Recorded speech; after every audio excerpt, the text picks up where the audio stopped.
Hello, hello, hello. Welcome to tonight's episode of Ink of Fate, a primal Viking adventure. I am your Dungeon Master, KJ Potiff. These are the Lich Queens, and apparently on other actual plays, they have separate tech people who will do music and sound effects separate from the Dungeon Master. I'm more like a multi-function copy printer kind of machine, and I do both. But I'm also incredibly grateful to Joanna for doing the techie stuff almost every week, and Elizabeth for playing backup on that. So I take what I can get. Let's meet this fabulous cast of players. Sorry, I'm just a little bit jealous of these shows where they're like, and of course our invisible techie that you've never seen is this person who does all this heavy lifting, and I'm like, that's nice. Great. Good for them. Okay. Let's meet our fabulous cast. Tell us who you are and who you're playing. Let's start with Joanna. Well, hello. My name is Joanna. Excuse me. I'm also trying to get people centered. I play Odrune, the Wicker Barbarian. Um, and the chore that Odrune would for sure try to avoid would be anything involving bodily functions. And so latrine duty kind of stuff. And also, they'd probably avoid cooking because I get the sense that since they can't really taste food that well, they've probably been razzed a bit hard for their cooking. So they probably avoid it. Yeah, fair. Thankfully, because we're super archaic with Viking technology, latrines are not invented yet. It's just dirt holes and the ocean. That's good. Moving over to Elizabeth. Hi, I'm Elizabeth. I play Ada, the Test Wizard Cleric. And if it counts as a chore, I'm going to say Ada's chore she'd avoid is rowing. She hates rowing. And she avoids it at all costs. A little hard to avoid in this setting. Sarah. But she tries. Yeah, I'm Sarah. I'm playing Sigrun Skysplitter, the Horizon Walker Ranger, and I believe it'd probably be dusting or doing the floors. They don't see a purpose in it. It just keeps on consistently all day long with people running in and out. It's a constant mess. Fair. Again, these are raiders. I don't know if you're familiar with their standards, but I think you're right in line with that. Nick. Hi, I'm Nick. I play Cull, the Grim Marauder fighter, and I think Cull's least favorite chore would definitely be laundry, because that man cannot separate colors from whites for anything, and his claws would get stuck in the fabric when trying to fold them, and it'd just be a frustrating ordeal all around. Valid. And finally, Jay. I'm Jay. I play Hap, the Squirrel, Beastborn Warlock, and all my ideas were stolen because I didn't want to dust, because nobody wants to dust in fur. I didn't want to do laundry because nobody wants wet fur. And so it's just I want to do the chore that keeps me and my fur clean. Anything else, someone else can do. Not me. Or I do it only by mage hand. If I can do it by mage hand, it's fine. I'll do it. There you go. Find a workaround that works for you. All right, so quick little diddly-do about the setting that we're playing in and our world. Ink of Fate is based on the Arcanum Worlds module Raiders of the Serpent Sea. It's a Dungeons & Dragons 5th edition module. We are using 5.5 rules with some homebrew lingering injury rules to keep things spicy. Our story takes place in a world called Grimnir. Grimnir is Norse mythology and Viking inspired, though not necessarily historically accurate, so don't hold us to that. Everybody is part of various raiding clans. They all invade and compete with each other in order to earn glory and ascend to the halls of the slain. Everybody worships the gods of the Stone Court, the heroic Vanir that fought against Boda the Jotun Queen and defeated Loknir the Betrayer and led the Exodus from the Lost Lands, yada yada yada, lots of lore. Everybody gets fate tattoos. These are when they come of age and throughout the rest of their life. They get runic tattoos, usually on the wrist or arm, that are meant to guide them on their path towards their fate or their destiny. Grimnir has been recently rescued from its 4 straight years of constant winter due to the deactivation of the Frostheart, because these are... One second, kiddo. These are the fate bearers destined to be deeply embroiled in the battle at Ragnarok. Please give me one moment. Talk amongst yourselves. Yes, Ragnarok. That thing. We should totally fix that, guys. Like toads. I feel like we said last time it wasn't fixable. It's just now we have to survive it. Yeah, pretty much. Oh. Like, it's not preventable Right. at this point. We just kind of have to Can we just- figure out the best way to live. Sure. Ugh, Okay. Thank you for your patience. tedious. Yeah, sometimes Valkyries show up and want information.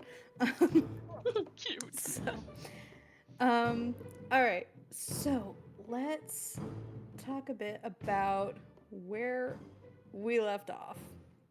It's gross where we left off. A little gross, yeah. This whole planet's gross. That water was gross. The opposite of water, it has all fire. And as a reminder, my fur was otter fur to get that water off of it. It just sheds right off. Also, I didn't get to It's say like I it, but don't I even need to do imagined anything. Odrun coming out of the lake like a swollen, like when you get wicker wet and it's all swollen and stuff, and their twists Oh, were just like, ew. Definitely some soggy you got underwater that water basket weaving in action you. going for on here. sure. Ugh. Just a little creaky. Yep. Yep. Like This is extra why I noisy avoid somehow. laundry duty. You know what, Odrun? No laundry duty for you either. Perfect.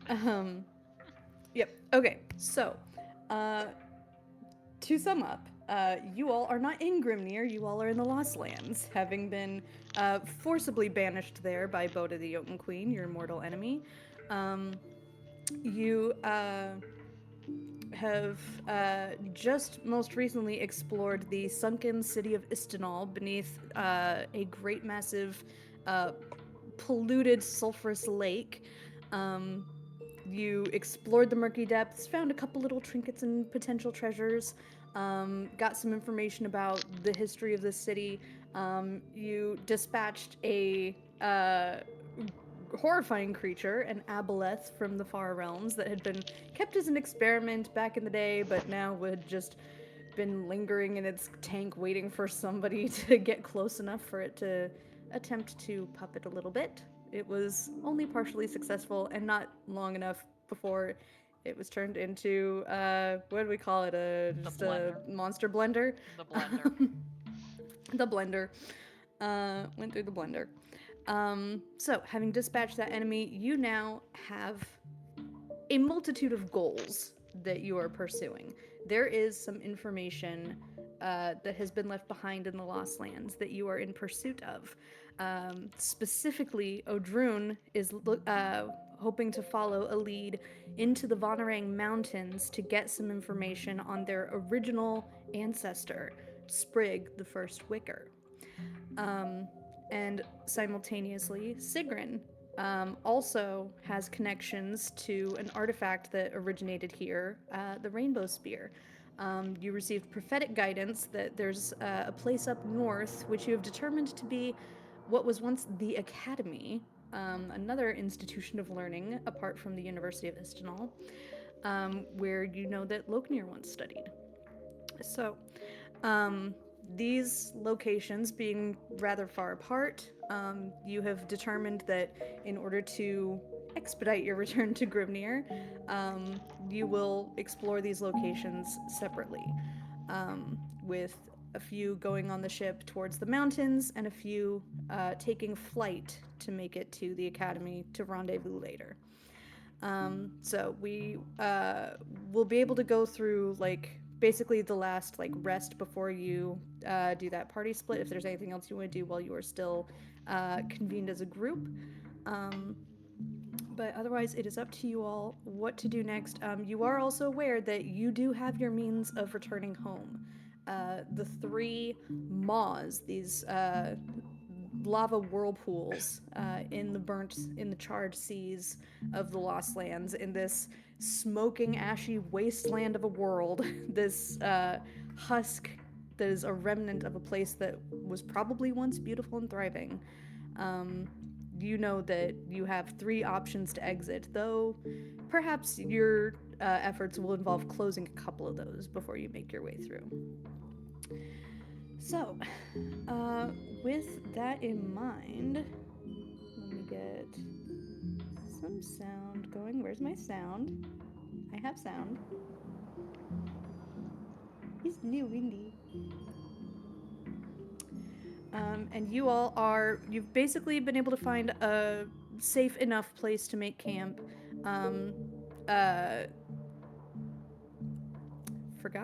Yustha, the captain of the Ginnin, that's been kind of your guide in these lands.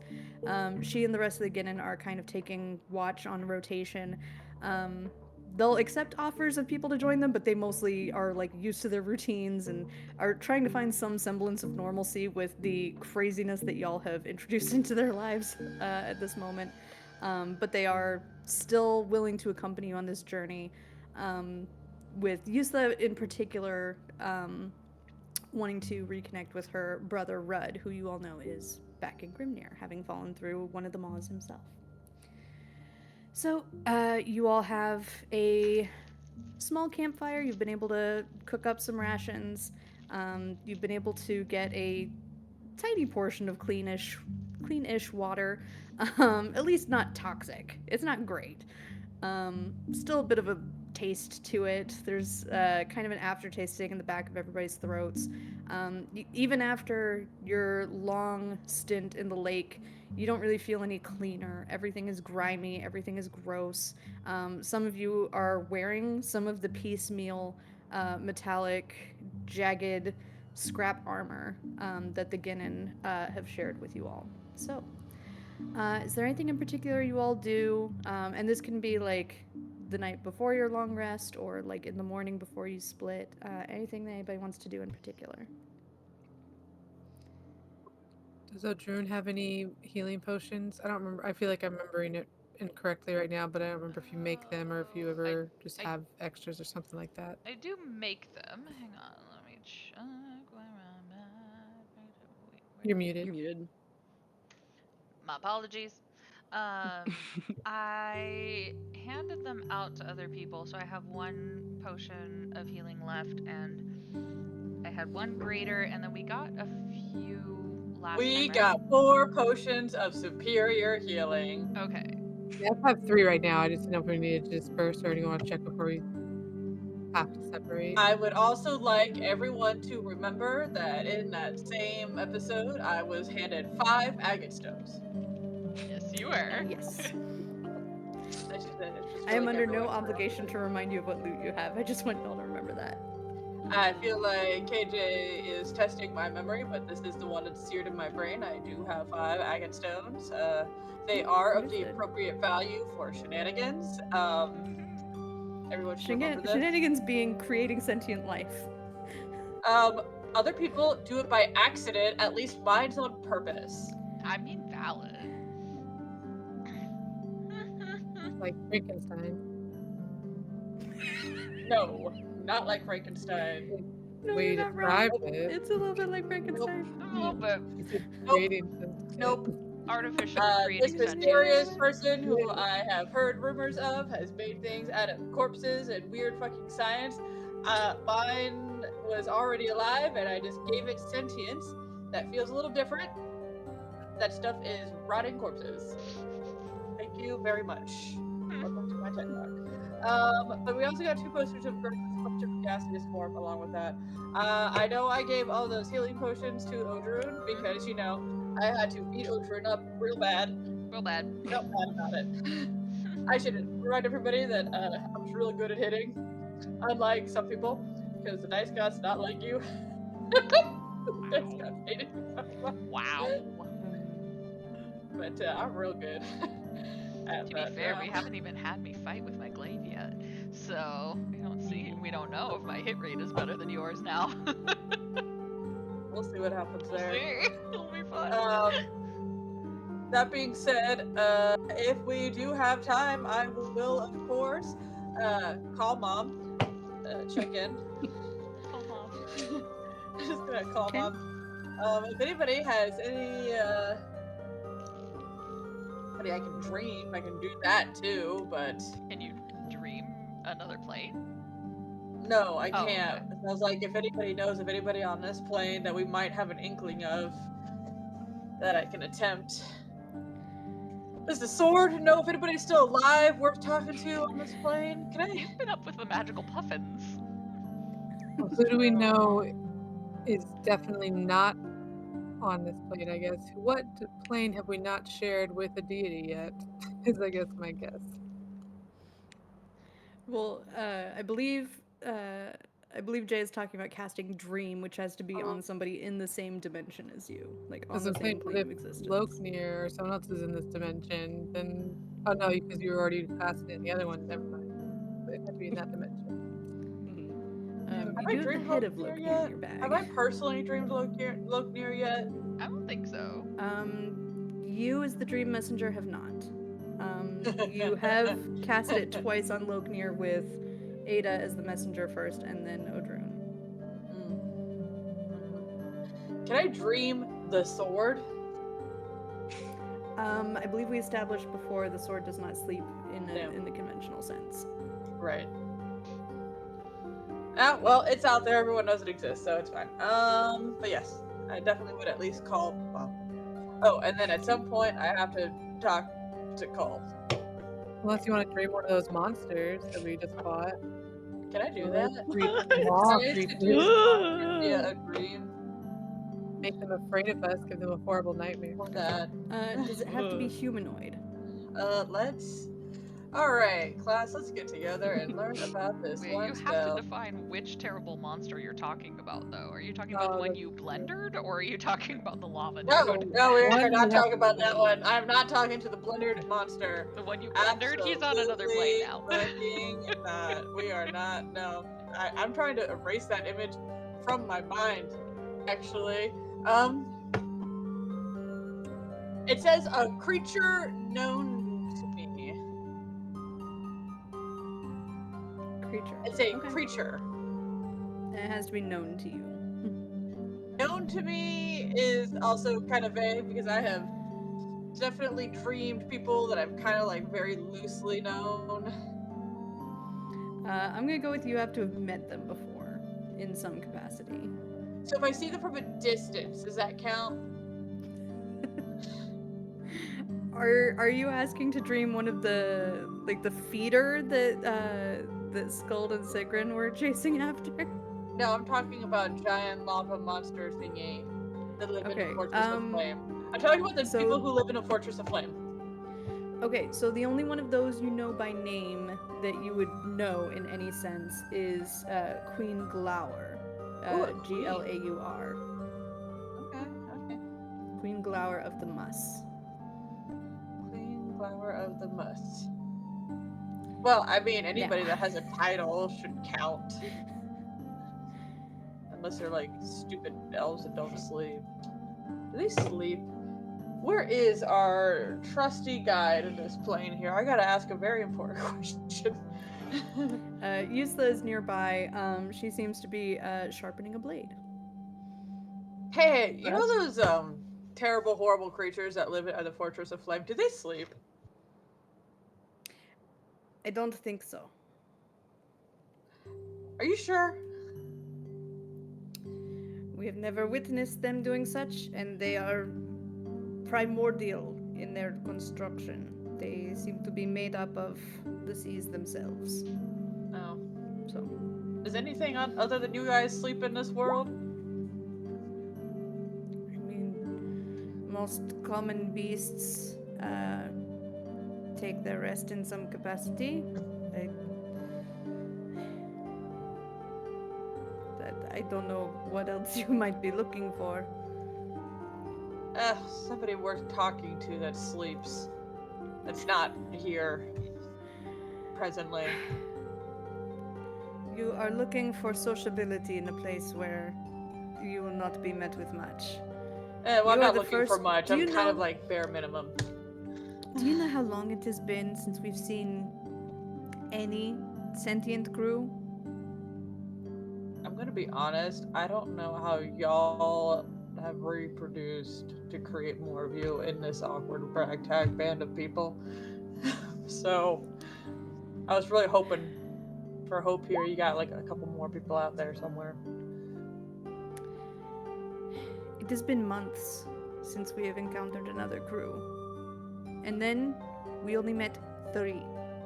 3 people on a vessel smaller than our own, wandering through the wastelands. Y'all didn't like join up?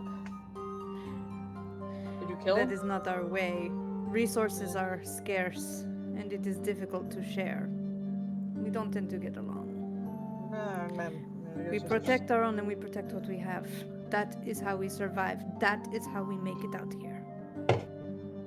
Cool. That being said, do you remember any of their names, what they look like at all? At this point, no, not particularly. We did not. We did not really exchange pleasantries to that degree. Man, I really should have explored the concept of like military and armies and joining forces to you at some point against a greater threat. But never mind. I just walk away. It is the armies that are the greater threat. Okay. Like, as you walk away. She's fully ready to rant about Jotun armies, but like you're gone. I'm already gone. Odrun would come over and listen about the Jotun armies. Well, she like pivots slightly to turn towards Odrun and Ada. I'm gonna be identifying the hammer. Okay, we'll get to that in just a moment. Odrun, did you have any particular questions about Jotun armies? I mean, not really, but Okay. I mean more along the lines of just swapping stories, I guess, based off of Odrun's memories and the things that they've done and their ancestors have done and that kind of stuff. So not anything pertinent we really need to talk about. Just, you know, Odrun. Yeah, she talks a little bit about some of their scavenging missions. Roll an insight check.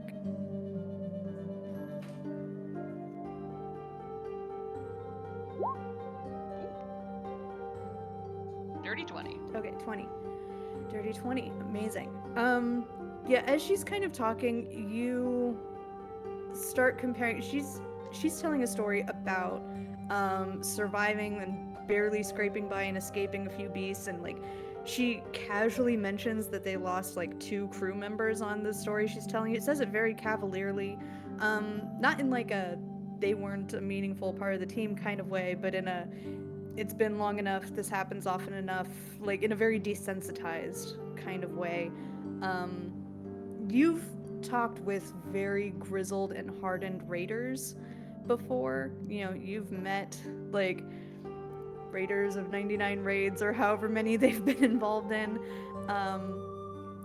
But these people, these Ginnin, there's something a little bit feral and terrifying about their whole cold demeanor. You know, they kind of sit with death every day. So it's a very bleak outlook. None of them, on a dirty 20, none of them are expecting to survive. Not even tomorrow. And that's kind of the mindset that they're living in all the time is, well, probably won't make it through tomorrow, so this is how we're gonna act.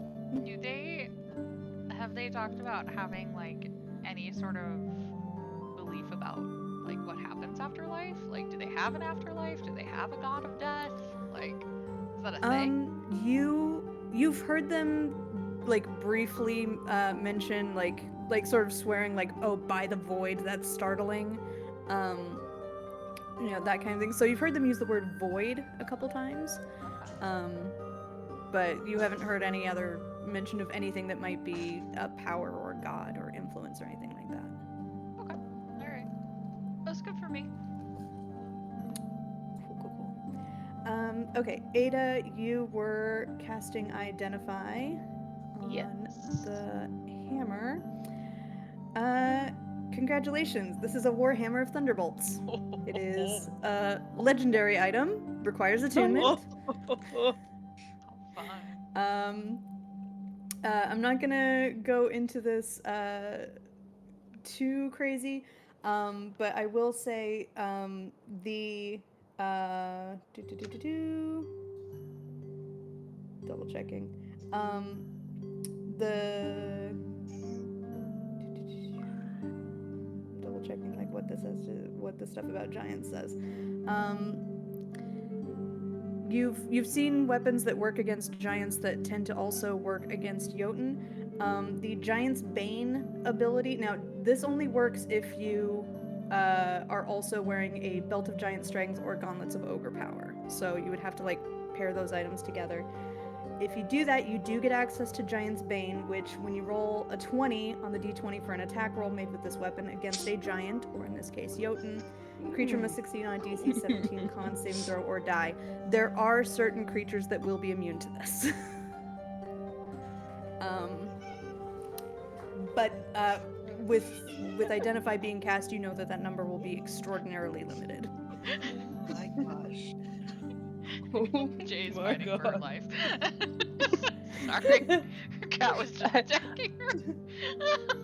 I would I've been knowing the shit out of her.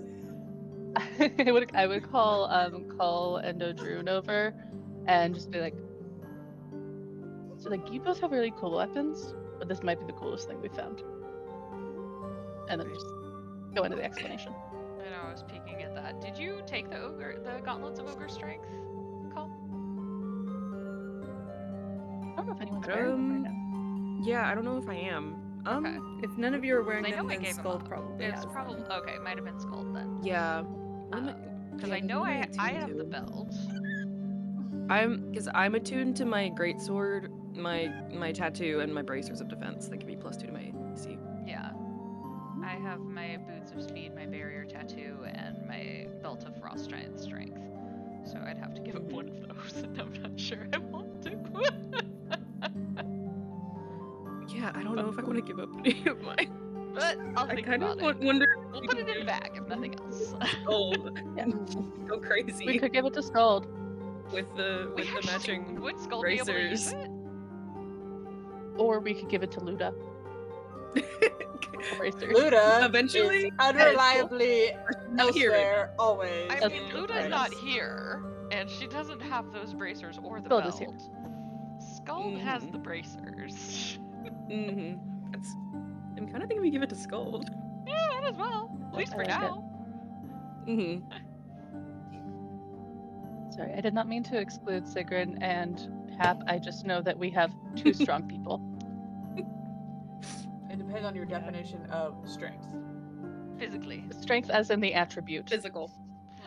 with numbers attached to it. With Well, numbers if you that the give me voice in one the of sky those tells other us. things, suddenly I have numbers. Apparently, numbers are very easy to achieve if you give me the other thing. Can you imagine Hap with gauntlets of ogre strength and this Don't even God. see it. warhammer? That'd be pretty hilarious. She could wreck Okay, shit. so for now you're Or making die. sure that Skuld has both the gauntlets and the hammer. That Yes. sounds good to me. Yeah. Okie dokie. Love it. Noted. Okay, is there anything else you all do while you are still together as a party? Either the night before or morning of. Calling mom. And I Okay. gotta talk to Cole. Okay. Let's resolve the contacting your patron, the Mother Ironheart Tree. What are your questions? Well, first is first. General update. You know, here we go. We're still here. We've, fought like this terrible creature thing. Ugh, it was just awful. You would hate it. We're gonna go off, and I should be coming home to our plane soon. Are you doing okay?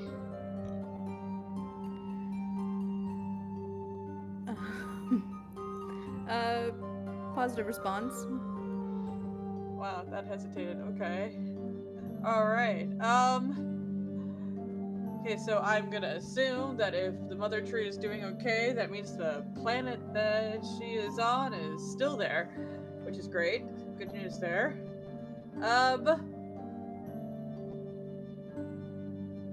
Are the people? I don't know how I phrase this. do you believe there is still hope for our plane? Gonna get a general vibe check here.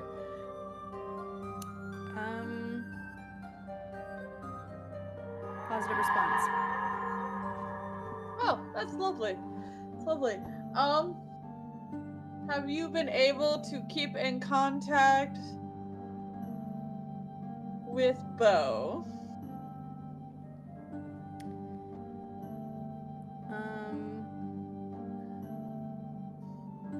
Positive response. Okay, cool. That means, okay, hopefully that means Bo is still alive and well, I should hope. Okay, so I have 2 more left here. Are you willing to continue giving Bo updates about what is happening in regards to me and my interplanar travels? Roll an insight check. Oh no. Mom, why are parents so annoying? 19. Maybe a +1. I don't know what Cole's doing. Okay, with a 19. You say that as if that's not a pretty good roll. Come on. No, it's good. It's great. But you're also trying to discern the thoughts of an unfathomable being that's currently on another plane of existence with only I'm trying their to yes or no discern the responses to go thoughts off of. of Mom. I don't know what you're talking about. Yes. Yeah, it is somebody you know well, which is why you're not rolling this at disadvantage. Oh no. So,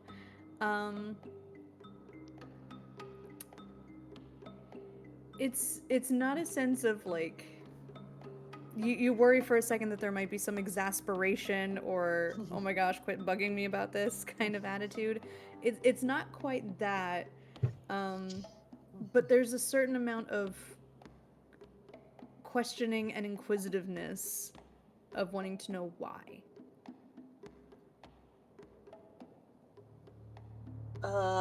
Well. And you think about the 5 stones in your bag. Oh no. Why I would want Bo to be aware of my updates? Is that was seems to be the question, yeah. Yeah, okay. Well, yeah, why do you want her to keep passing these messages? Okay. So, just for context for this, have I ever felt that my mother tree had a general curiosity about my comings and goings in the world at large? Which is a general, like, I wonder what my... Okay, what's the opposite of patron? It's like mentor-mentee, is it patronee? Like, what is that? My protege? Sure, we'll go that.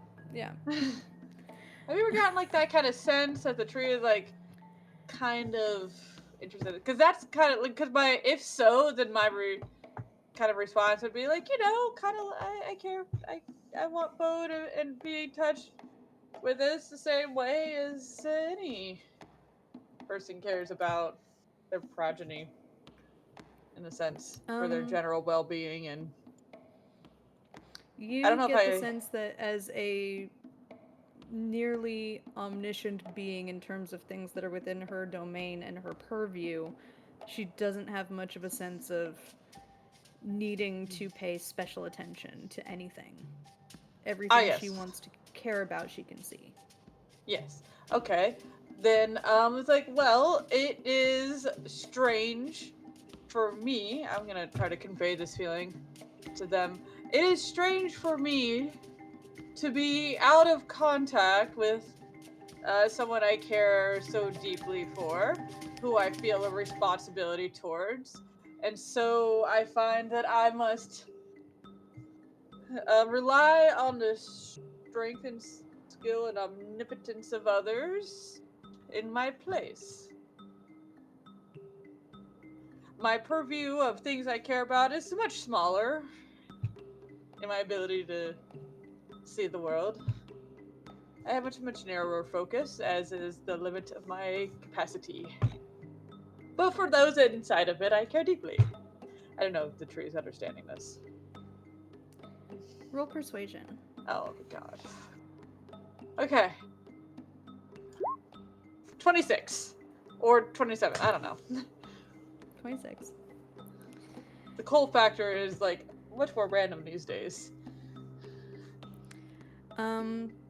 There's a longer silence than you're used to Oh, no. as you wait for a response to will you continue to reach out and update Bo.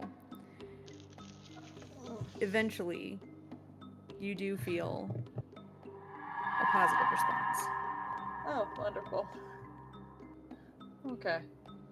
Wonderful. And then for my very last, I guess, technically question here, and it's like,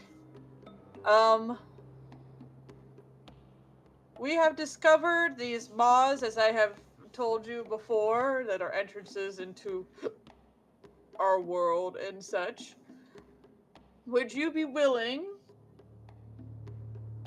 to use your magnificent omnipotence to just kind of be aware of where these might be coming out into our world as a higher than average density of Jotun, I imagine? I'm especially concerned with the giant flaming creatures of the abyss. I don't know, these absolutely terrible fucking things. I hate them. Would you be willing to spend your attention into kind of noting where these might be generally appearing with your amazing network?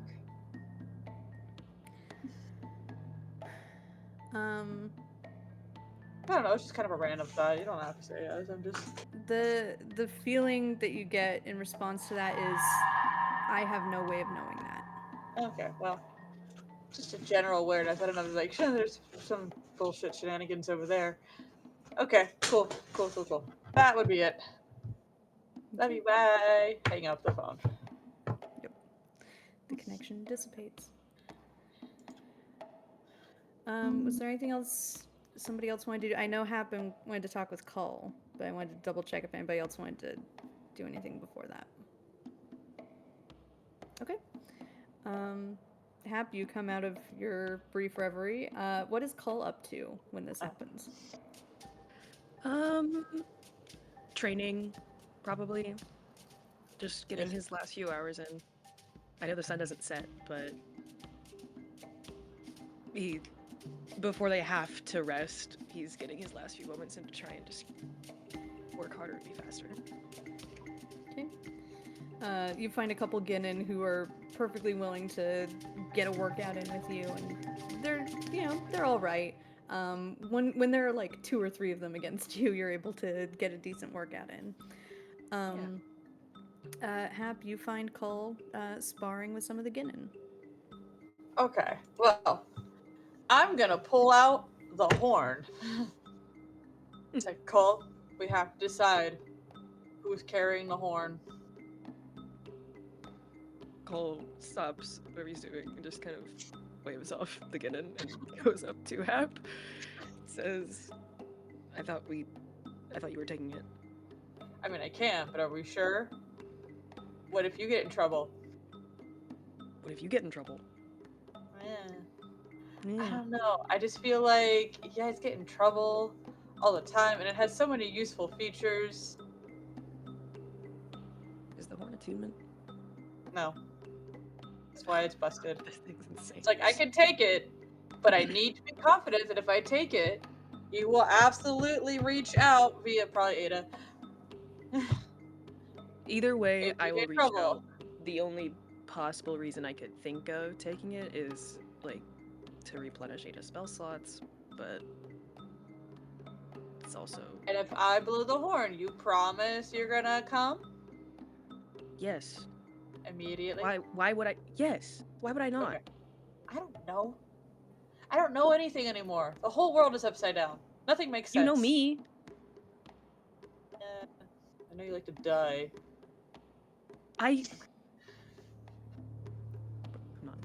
I'm just Nope. saying, you kind of wait a very long Nope. time before you're like getting help, and sometimes it's a little bit A very too long late. time is usually like 10 seconds max, to be Yeah, frank. well, it's 10 seconds. It's a little bit too late.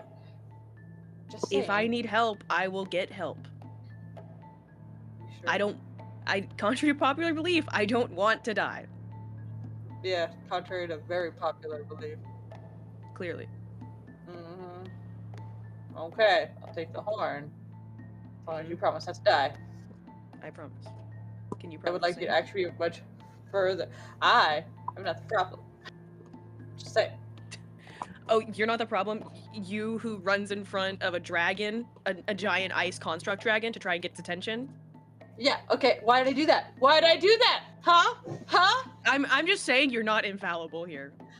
I know, same. Okay, it's equal. No, So you have to promise not to die too. Equal. I don't think the equal part, you could have died No, more. just you have to promise me. You have to promise me Promise what? I'm just saying. that you won't die. I promise. Well, yeah, I'm actually It's that- real good at that. Promise I me. promise I'm not gonna die. Do you? Thank you. Yes, Say it. I promise not to die. Okay. I'm just saying you're much Okay. worse at this than I am. If we were to tally, I'd be winning. In fact, I should get a prize. Tally? Just saying. We're making this a competition. I'm already winning. I don't know how you could beat me in this. In fact, I should Paul get a prize. gestures to the giant lava landscape, and he's like, "But he's winning right now, Hap." Just saying, I'm winning at winning. Winning at living life. Right. Okay. I should Sure. get a prize. I. for this. Mm-hmm. That's Yeah. not- Totally. Okay. So I walk away now. How loud was that conversation? I don't know. It's not a big place that we're all in. No, was it's They're not. not very big spread out. You thinking would have about heard it. at least a few. You would have heard the tone. Yeah, I wasn't I like being sneaky necessarily. This wasn't like a Yeah, secret. no. Yeah, I do have a 20. It's not as good as Sigrun, but I have a 20 passive perception. I think as you walk by Hap, Ada just goes, I didn't hear you promise not to die. I did actually. You didn't say it the way you made Cole say it. Well, I promise so. Yeah, I still walk away. I'm still not stopping. Everybody, go ahead and clock your long rest. Disadvantage. Odrun, yep. Oh, Drone. Don't worry. Hopefully we're gonna get there. Do I still need to make con saves too? Yes. Okay. Yeah, Is not that what- disadvantage because you're not on the seas right now. Okay. Yeah, DC's currently still 10 for the con save. Still I feeling think you'd have to good. get nat 1 to fail it, but like just so that you stay aware that this place is dangerous to you. And Odrun, you want to do like you wanted to take the Warhammer, I think. Yeah, I did decide to take the Warhammer. And I'm unattuning with my barrier tattoo, which leaves me with an AC of 18 instead of 19. Okay. Is basically. Is your other attunement item the gauntlets or It is something the else? belt of frost giant strength. Okay, so it does count for the requirement. Amazing. Yes. Yeah, I have the belt of frost giant strength, my boots of speed, and then the Warhammer, which I'll have you help me add that in so everything looks okay and pretty. Please. I will add that to your character sheet. You're the best. Thank you so much. But yeah, I'm gonna yeah. do that. And then did you see? I love Odrun with a crazy strength. Oh, It's so no. good. Yeah. Also, mechanically, you are able to interchange weapons in combat as long as you're attuned to both. You get the benefits of both. Fabulous. It's just an object interaction to swap out weapons. Okay, cool. Which is a bonus action these days, or is that an action? No, it's in addition to action and bonus action. There's like Oh. object interaction, which is like Cool. draw or stow a weapon, flip a light switch, untie a simple knot, that kind of thing. Fabulous. Okay. So cool. that's like So I can have it's like it's an extra thing like movement. It's separate from action and bonus action. fabulous. So I can have both. That's great. Okay. So that's what we're doing. Enjoy. Fabulous. I'm so looking forward to both Make of me these. regret it. Because I still haven't used the lane even, so I'm like, Yeah. I'm ready. Yep. Okay. You all are about to split off. You're pretty near the coast, so you're able to get the skiff ship unfurled on the charged seas easily enough. But you have reached the point where your trajectories will need to diverge. Are there any final things you do in these moments? Odrun would go up to Sigrid and just kind of pull her in for a hug. And then just lean over and whisper in your ear. Remember what we promised to do after Ragnarok. I've got to have you with me. You watch them, I'll watch them. And tell me what happens and everything I missed. Absolutely,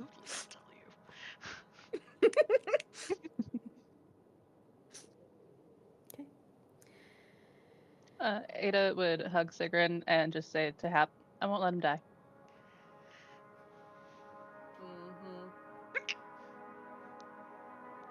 Can we not be allied in one thing? No, I agree. I just don't. I'm not really good at the whole goodbye thing. I'm just like, I think I don't Cole. have like good goodbye things. This is like getting a little too sappy. It's like going apart for a little bit. I don't like. Skuld's right there with you. Skuld is. I'm just like slightly uncomfortable with Half these walking displays of away emotion already. as if the world, our personal world, is coming to an end, and I'm just like, we're just gonna treat this like They're it's the a normal everyday tiniest thing, and I'm displays gonna of stand next to emotion. Skull. Yeah, I'm gonna go stand next to Skull. Odrun would also look over I- at Skald and kind of do the, like, you got this. No. Yeah, she rolls her shoulders back and her feathers ruffle. She's still not entirely used to it again. She's still like settling back into her limbs.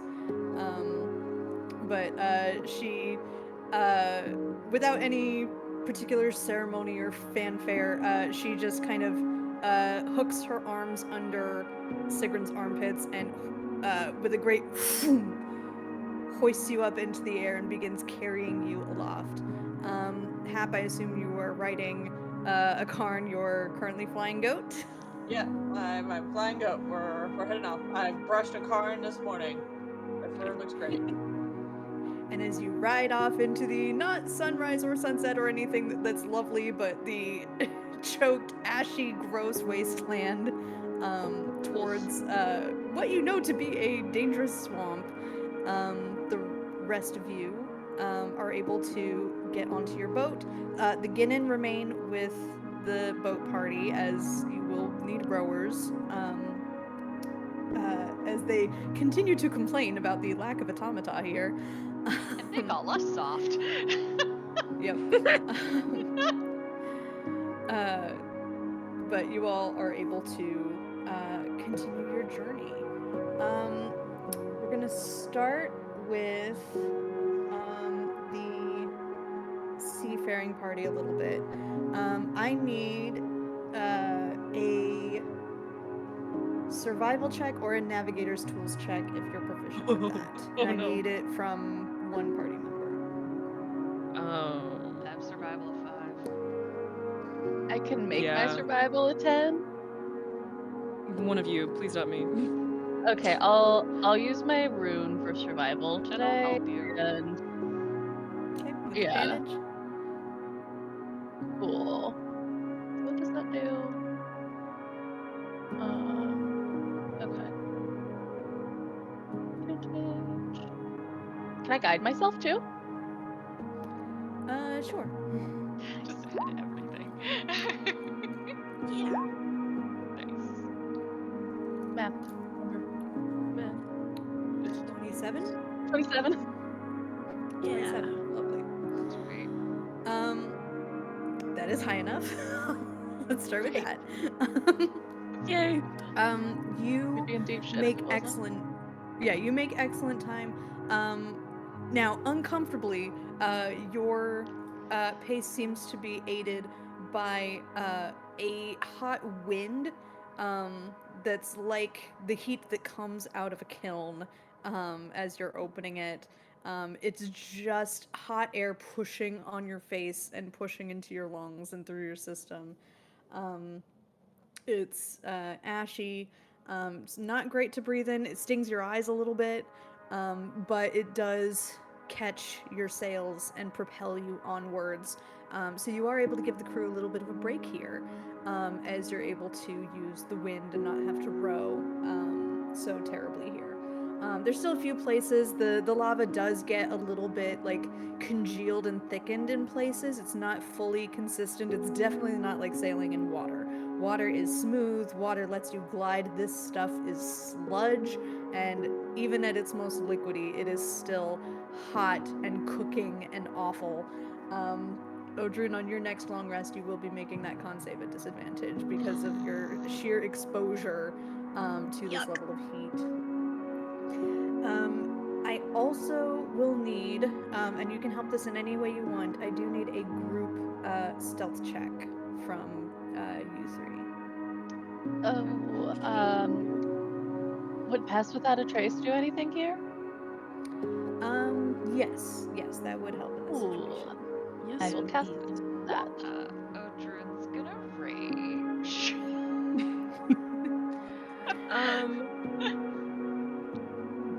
Does it? I guess that doesn't count. Never mind. God, I love it. Alright, Okay. so with the plus 10 from Pass Without Trace, go ahead and each of you roll stealth checks. Please do Okay, something good. so Okay. KJ questions. Oh, Plus shit. 10. Since I'm using my Wait, I don't strength have heavy roll- armor. Oh. Yeah. Since I'm Huh, using I my put long strength, should I armor just roll strength or should I roll stealth? I'm sorry, I'm still kind of figuring this out. Are you proficient with stealth? Like, do you have it bubbled in? No. Okay. No. Then just do straight strength roll since you're using rage to apply your Okay, strength. strength. So 23 then, if we're doing pass without Okay. a trace.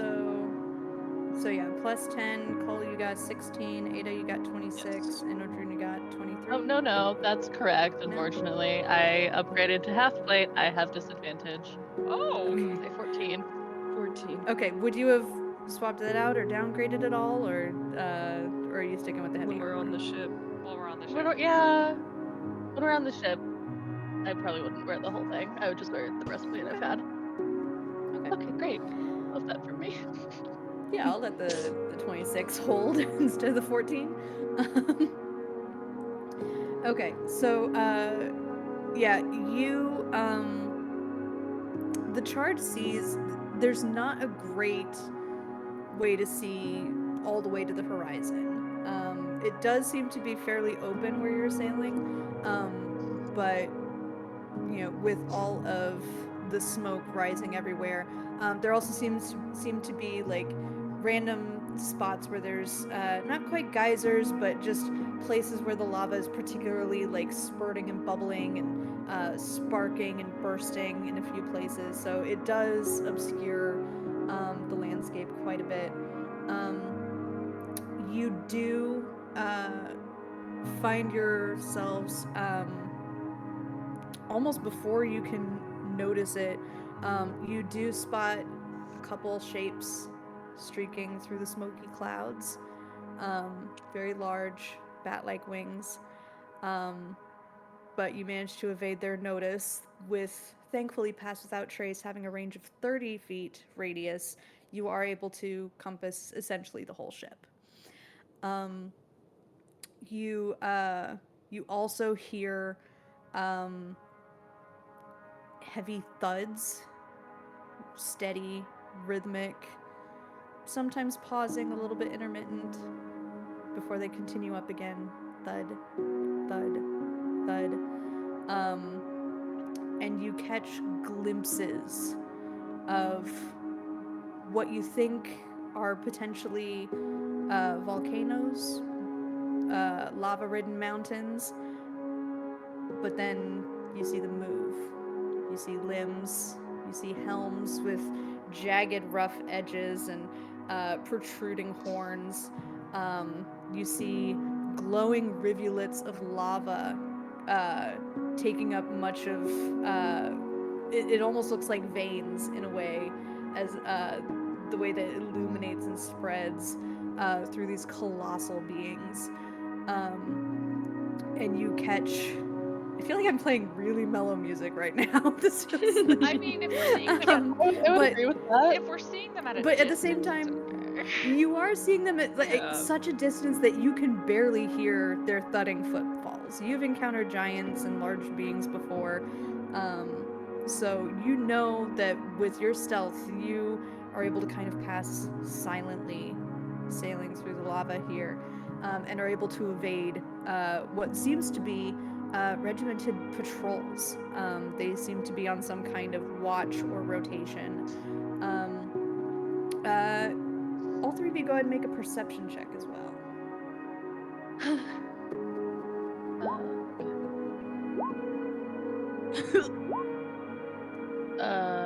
That should not be an advantage. Okay, Unless someone understood. wants to help me.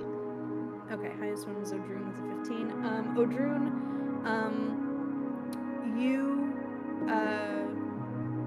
you do spot in the distance off to the west, about halfway through the day, around midday,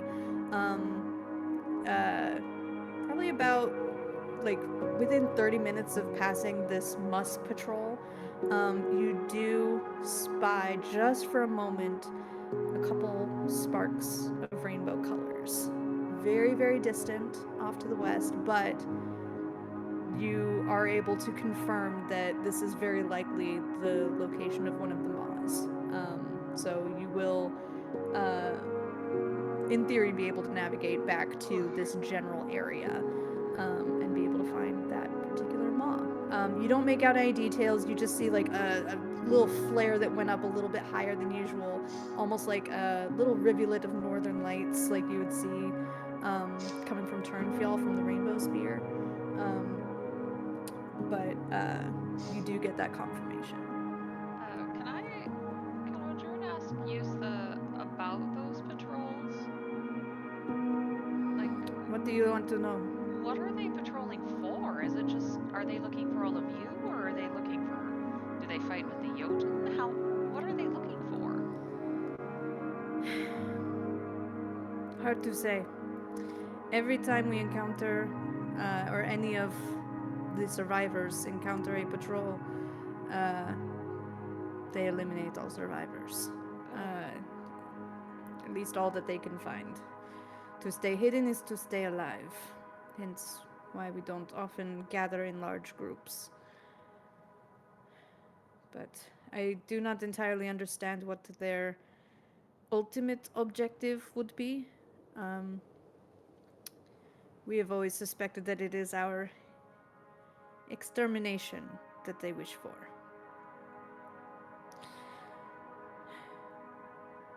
But when there are none of us left, who will they fight? Who will they crush beneath their boots? Apparently us. I say they are all doomed for the void, same as us. And it is only a matter of time. They may eliminate us, crush us, but I do not think they have realized they are just as doomed as we. Oddly bleak and yet somewhat comforting at the same time. Welcome to every day for us. That makes sense. And you continue on your way. It's getting to be late in the day, but you are able to make landfall as you, Odrun, in particular, spot two very distinctive peaks. Thankfully, not very far from the shoreline. It does look like it will probably take you at least another half day to ascend the peaks. Gulgrim the Sword does offer information confirming that the specific stronghold. Now it should be just about up that way. Normally, when we would climb on the fast roads, by cart it would take about like hour and a half. On foot it would take about 3 hours. So I'm assuming with the wear and tear that is expected to be there, maybe a little more than half a day. All right, well that's good to know. Okay. Probably start first thing tomorrow, you think? Looking at you, Sven. Yes, I would recommend that. If it is all right, the rest of the Ginnin and I will remain around here. We will do some scavenging. Try to look for some scrap in this area. We are not particularly interested in venturing further into the mountains. That's fine. We'll let you know if we find any good scrap up there. That will be appreciated. Telepathically to Cole and Odrun, we're not leaving the ship, right? We're taking the ship with us. Oh, the ship's already in my pocket. If we're on land, it's Okay, already in my perfect, pocket. Okay, I just wanted to make sure. Don't you worry, Skidship and I have become best friends-ish. How is Skidship feeling, by the way? Is Skidship better now that we've armor-plated him? Skidship is still complaining very much. I have never had this much soot in my sails in all my life. Listen, I enjoyed going very, very fast, and that was very, very delightful. But if I have to put up with this much soot for the rest of my time with you all, I'm going to explode. I'm going to explode. You could just drop me into the mountains, like drop me in a volcano. Just drop me in a volcano and just leave me there. That will be enough for me. Like, I need water. I need to sail on water, and I don't think. It's alright, Skippy. I understand. Skippy, we all agree with you. We're gonna try to get back to All of us water want as water. soon as we can. This has been an incredibly tough period of my life, and it is taking me time to adjust. I apologize for my impatience. I understand. We are all Feel your feelings. feeling the same level of impatience, really. None of us. And will as a make it reminder, back to the Skidship water. is less than 2 weeks old. Yep, Yeah. Mm-hmm. that's insane. Feel your Fuck. feelings. Forgot about that. It's been less than 2 weeks. Oh, poor Jesus. Skippy. It's just a Oh. baby. Poor Skippy. Just a baby. Hopping back over to the other half of the party. Skidship on the map to where y'all are at now. Okay. So, I would like, Sigrun, I need you to roll a d20, and Hap, I need you to roll a con save for a Karn. Sigrun, yours Karn. is, yeah, for a Karn, for flying. Okay. So Sigrun, yours is Skuld's con save. Oh, it's an 8. It's bad. Okay. That brings it up to a 10, which is not quite high enough. Both Akarn and Skuld each gain a level of exhaustion from the first half of the day's journey. The wind, the same wind that's rushing along the other party, is a little bit rougher here. It's a bit more of a battering, erratic sort of wind with little eddies and currents and, swirls that just disrupt direction and navigation.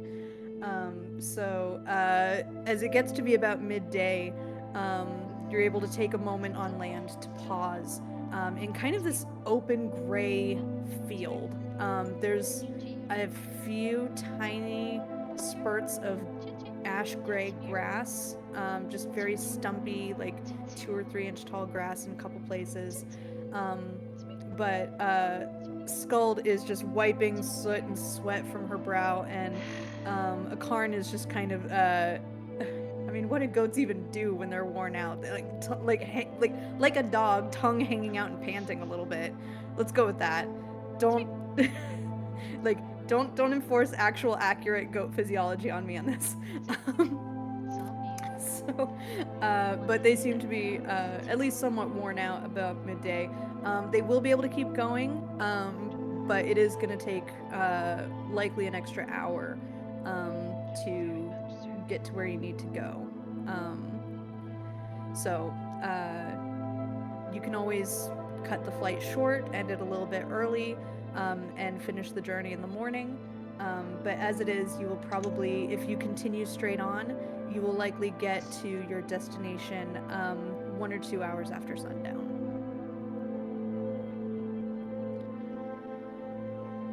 Well, God, that's cold. I'm perfectly fine. We can just keep on going. I have no problem with that. She says as her wings are kind of shaking a little bit. I'm just gonna pat a card on the side. I'm just gonna pat a card on the side and just be like, "Don't worry. I'm gonna let you have a lot of rest. You're doing so good, buddy. Look, you're doing just as good as that Valkyrie over there. Isn't that amazing?" Yeah, Akarn seems pleased and appeased by your affections. So your sources of flight do not seem unmotivated at all to get to where they need to go, um, but they do seem ready to continue on. Do you want to try to push all the way to your destination tonight, or do you want to try to get there in the morning? I'm gonna be honest, I'm just kind of following their vibe over here. I take no leadership for this. Yeah, I think going all the way, if Scold wants to take a break, we can switch to the dragon, but I'm good to keep going. If I'm not going to speak for Scold. If they want to keep flying, it's their choice. It's their body, so whatever. It doesn't make a difference to me whether I'm carrying you or not. You're extremely light. No, the dragon would carry both of us. It'd just take turns. That's what I meant, for if you need a break. Okay. She's trying to work through how that would benefit her. I would still have to carry you most of the way. But you're so light. Yeah, if you want to get there tonight, we can try it. Yeah, let's go. All right, I would like you two to make those same rolls again. The DC for this is 12. Con save for a Karn. 18. I had to use a Karns, right? Yes. Yeah, this is a Karn. Ha! 15! Okay. Should have never doubted you, little buddy. You had a +0. Neither of them gain an additional level of exhaustion. Oh, thank God. They seem reinvigorated, remotivated. You still have that delay from this morning, from the initial, it feels like they kind of just needed to get acclimated to the environment a bit, get used to going with the flow of the wind instead of against it, and trying to, barrel straight ahead. So you're able to kind of weave your way towards the academy. So do you stop at sundown, or do you continue 2 hours past sundown to get all the way to your destination? What does the vibe feel like in the area when the sun goes down? Is this we should be asleep and camped up when the sun goes down creepy area, or is this safe? Yeah, how dangerous is our destination? As in, should we rest and then get there fresh? Maybe any vibe about that? Each of you go ahead and make whatever roll you want to make to gather more information about this. This can be survival, nature, investigation. I was going perception. Perception is also allowed. I'm gonna go for survival because I have that bonus. So, well, that plus 5, so 16 for survival. Okay. Lovely. 11 is still high enough to get you something. Or how much did you say with the 16, nature bonus? because I have 16. You were definitely away from cities here. Yeah, I definitely am. You mentioned a marshland, so I'm in it. Yeah, you do actually, as you're able to get lower, you do find yourselves Would you have landed to do these checks, by the way, or like done part of it flying, part of it on land, or would you have stayed aloft? For mine, I think I would have done it before we landed. Gonna get a scope before. Well, you know I feel safe in the air, so Yeah. Sure. Yeah, staying like in the maybe air, scope it out. close, but Flying creatures are doing fine. Okay, so on a 16 survival, I will say that you are confirming this is definitely marshland. There's a bizarre stench, like beyond just the ash and sulfur of the lava seas, which are a bit removed from you at the moment. You're a bit further inland than that, but there's still a bit of humid mist and steam rising from this muddy marshland. There are trees. Um, they're mostly bare. They're extremely jagged, uh, sort of a choked gray color. They're, not doing great. They're very scraggly, unhealthy.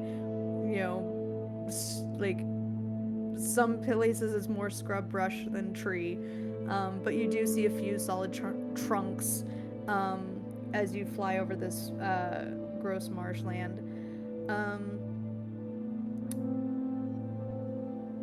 Sigrun, on a 29 perception, you spot amidst this flooded, overgrown, wild place, you spot what is very likely remnants of civilization, like signs of settlements having been near here.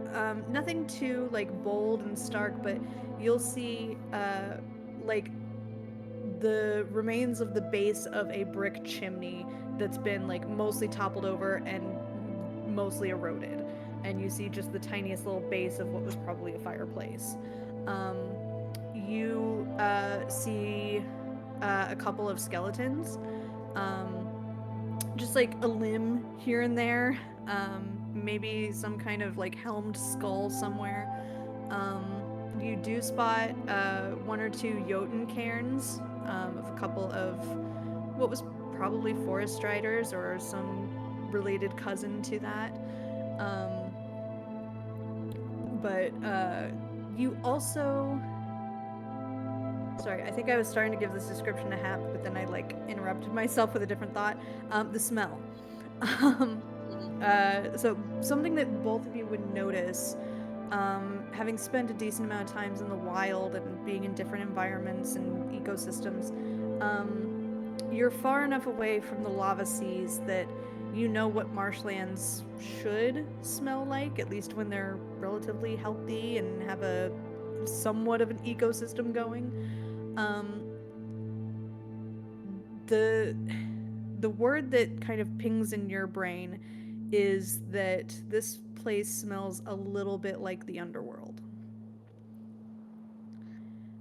There's just a little hint of burial, the scent of death around here. Other than the few skeletons that Sigrun spotted, you don't really see much. But there's just a bad vibe to this place overall, in the marshlands in particular. But it's a pretty sprawling marshland, so whether you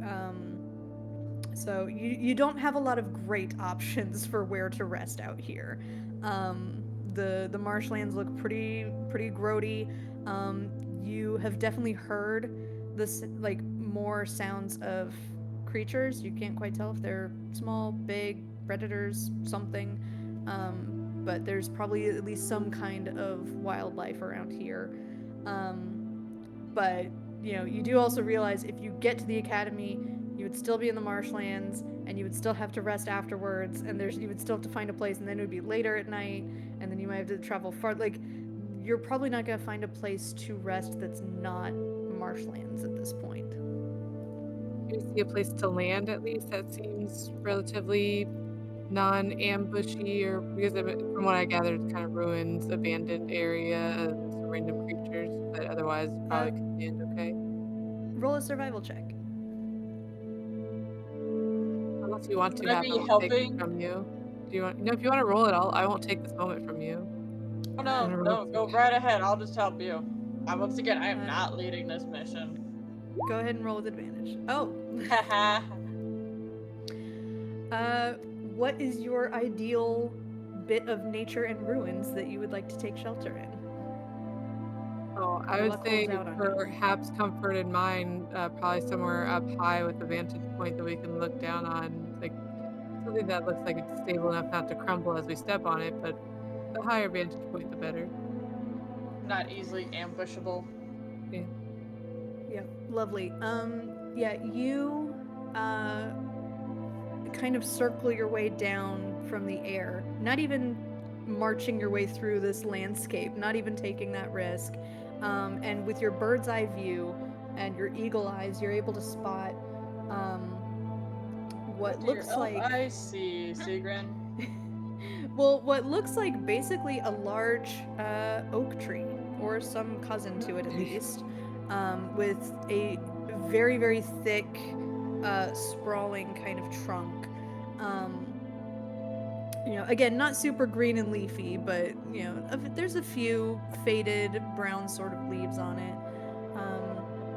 But it's even when you see a couple of like uh, smaller, like you see what looks a little bit like an elk um, tromping its way through, like uh, it's like thigh deep going through the marshes pretty close to this area, but you notice that this oak is on a relatively dry elevation, so it's not in that knee-deep area or that extremely deep watery area. So you do find this tree with very strong like stable enough branches that you could rest in it, and its leaves do provide an amount of cover from visibility from anything that might be nearby. Sounds great. I'm gonna say the last time this exact thing happened and I got a nat 20 is the night that Oder died. So I'm just gonna say on a survival check, and the place looked great. That's all I'm gonna say before we relax. Okay. Man, just can't trust a nat 20 these days. And with that thought in mind, everybody go ahead and clock a long rest. I Odrun, didn't you're talk to making the tree yet. I gotta talk to the tree. Okay, we'll still clock the long rest, but we could do that I thought that was retroactively. the Ada dream. Yep, Odrun, your con save, DC's still 10, but may get disadvantage. Oh. And to be clear, I think I've been keeping track, but I think I'm on day 6 of day 7 before I can reuse my horn again. Not that I'll need to use it, but I just wanted to be sure if that sounds right or wrong before I. Oh, I didn't think you have to use it. Let's I don't see, think I you need to use it used tomorrow or whatever, but I can't use it until 7 days have passed. So You used it at the Stone Court? use it when we fought the ice, say the frozen. Oh, the Yeah. Frost Heart. Yeah, it's probably been about 6 days. Yeah. And I'm sorry, KJ, Odrun, I did you was make a helping my cat. con save? Did you say con save at disadvantage, or is it regular since we're Yes. back on land? Disadvantage because you spent all day Okay. on the awful lava seas. Okay. All right. And with that, we are gonna go to break. We'll be back in about 8 minutes. Don't go anywhere.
Welcome back. Let's get right back into it. Just before you all get your long rest, as your journeys have taken you on these branching paths, Hap, you wanted to do something. I wanted to talk to a tree. Sitting in this Uh-huh. tree. You're sitting in the tree. Hello. Hello. Oh, this is exciting. How are you? Thirsty. Okay. I'm realizing now these trees might I actually. need light. Yes. How long have you been here? This is a big tree, right? Like a particularly big tree. Reasonably big, like, judging by its size, like, you know, I feel like without even any check or needing to ask it needed, you could tell it's, probably at least 20 years old. That's it. How does it know what light Um, is? Um, In do you ask it comparison. that? Okay. Like, what do you mean by light? Different from this light? Light is only here sometimes. Sometimes. Okay. Do you feel the light move by any chance? Quickly or slowly through your leaves or branches? The light that feeds me is weak. And when was the last time you felt it? I feel small pieces of it throughout the day. Oh. Okay. So, not any particular giant lava monster thing casting light nearby. Okay. Well, that's also probably not vitamin D. I don't know. This is a weird place. I'm surprised there are trees that are alive and growing from seeds. Do you have any seeds? I can bring them to places with better light. I have a few. May I take your seeds to a more lit and watery place with better water? You may try. I may And try. you see, just ruffling on one of its branches, a couple of, to your understanding of how things should be, very small and almost shriveled acorns. I'm going to very carefully try to take these acorns. You do so? It'd be very exciting. Okay. I'm gonna put them away very safely. Thank you. I will take care of your seeds. Are you? I assume in tree language there is a word for the. Why my brain stopped working? Why is my brain not working? For my own trees. Ironheart? Why is my brain not working? This has been a very long and rough week, guys. Yes. Are you familiar with Ironheart trees? Afraid not. Are your roots connected to any good water source, or is it just this stuff? The marsh. Do you feel things moving around you? Sometimes. Okay. Anything particularly large? Some skittering, some forelegs with antlers, elk. Seems to be looking for the right words to share in your vocabulary. I'm gonna be honest, I'm very impressed by their word choices so far. some scales, small. Oh. Haven't seen big with scales in some time. Oh. Okay. That's good. That's good. And some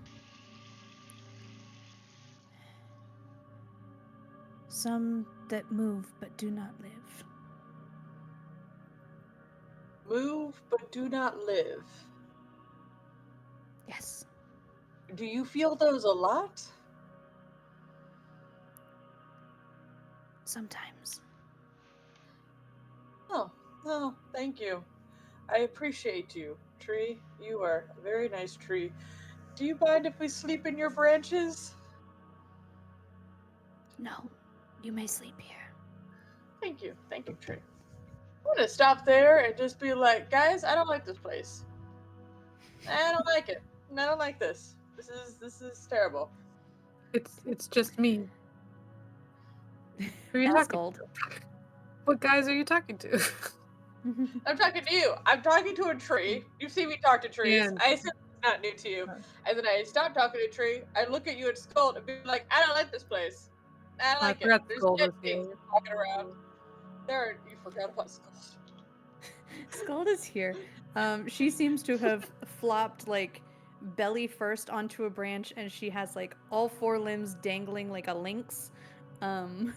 Oh And it's god, just no, that's like the monster with the limb over the side of the bed mentality. I don't like it. no, more like a lioness just chilling in a tree. Okay, yeah, I'm just saying, it just reminds me, like when you stick a leg over the side of a bed and you know a monster's gonna come out and grab you. Yes, That's what I'm right Gold's here. the one Nobody playing their went in that mental. marsh below us. Skull, you might be familiar with this. There are dead things moving around in Dead this things? marsh. Oh, sure. Well, I mean, I guess if anything dead comes at us, we can hit it hard. Okay, I'm just Love you, saying. Skull. I don't know what dead Felt things. so good. I don't like love these her. dead things. I Look, want dead things even to be dead where things dead can't things get you belong. if they don't have limbs. She's so I right. don't know what these dead things do. I could get you if I don't have limbs. I have things that can work without it. Just saying. She passes out again. She's very tired. I will Yes. say we don't have to roleplay it, but I would have done like ascending to just like check in. To Okay. who? This is a very important question. Who are you sending Yeah, that what to? do you say? What do you say for your sending? Oh, Let's get the wording right. Who though? Who are you You sending are it role to? playing it, turns out. Call Ojun. Should I send to Sigrin or Hap? Both feel Or fraught. Scold. Scold's there too. You can send it to Skull technically. I Or Scold's a Karn. tired from flying. Well, the card I put in the pocket dimension of safety and rest. So Karn Yep. is actually not currently here. I would say, how about we send to Sigrun, because if Hap has something really important to say, she could just dream somebody. Mm-hmm. Sure, I could have That just drank is- it all. That is true. Okay. So I'll send to Sigrin, and I'll just say, "Hi, we are hiking tomorrow. Are you doing okay?" Yes. I'm not going to try to use all my words. Yes. Yes. Just yes. Oh my god. All right. And we Sigrid move says on yes. to the next morning. I actually had a I feel like question it'd be really more quick. worrisome if I said a lot of things. Actually, this can That's be in the fair. morning thing also. I was Okay. curious, do any of these people, because I assume they haven't like left our immediate vicinity yet, do they Right. know music? Like, when I get out my loot in the morning to Mm-hmm. play and give everybody their 10 hit points, do they look wigged out or? Let's see. You're taking out a Yeah, the loot. is Oh it yeah, and it loot? does do like little spectral magic fishies flying through the air, so it's not really doesn't really It's help. the illusory one. That sounds Uh-huh. like a great loot. I wonder where you It's got a it. lovely loot. Amazing. Not just a loot, but a fancy magic loot. Mhm. They're Yeah, they seem to be like trying to be chill about it. Um, because y'all just keep whipping out magic Mhm. stuff and doing crazy Mhm. bonkers magic things that they've never seen. Um, none of these are magic users. Like they know what magic is. They've encountered somebody who could probably do something, but they Mhm. do not have any magic users in their group. Um, they they seem affected. Roll a performance check. Oh no. Guidance. Thanks. This I'm not usually I'm not on one of my days where I'm good at those. I was gonna but- say I don't think you're in musician mode, but Blech. okay. Can I use inspiration? I just that was so bad. If you want to use it for this, you are welcome to. No, I won't. Did I have Okay. anything fancy with that? The loot, or does it just make pretty pictures? It's just the illusions. Okay, it's fine. I'll at least roll guidance. Awesome. Okay. So 5 total. Okay. Yeah. It's not great. The heat seems to be messing with like the tuning of the strings, so it's hard to keep it in tune as you're playing. You have to kind of start and stop a little bit. But they do seem curious with your fiddling. They don't look like they've seen a stringed instrument before. Um, but they do seem to know what music is. Okay. But yeah, they just seem more like curious and baffled by the activity than just about Yeah. anything else. And he has 3 more, aside from him, Odrune, and Ada, that he can give as 10 hit points, so I think like he would just toss them out to whoever was nearby. Yeah, absolutely. Yep, they happily accept that. And they just kind of look up at the mountains and go, "Yeah, no thanks, we're good." Figured. And they stay down. Yeah. Can I actually talk to? I'm sorry. Remind me of the leader's name. I can't read my own handwriting. Okay, Houston. Can I talk to her before we leave? Yes. Just I know that Sigrun didn't wasn't really convincing the other day, and we made an assumption that might have offended you, but there's something to be said for choosing to keep going, even if you expect not to make it, and we would be happy for you to come with us if that's a choice you want to make.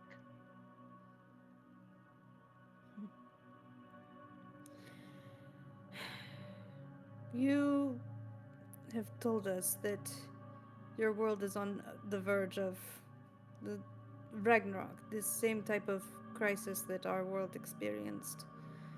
Sure. What will you do if you lose? I Will mean, you... I'll probably be dead. Let's be frank. We'll probably all be dead. So, But if by some miracle you were to survive, would you stay or would you flee to whatever unknown may lie in another world?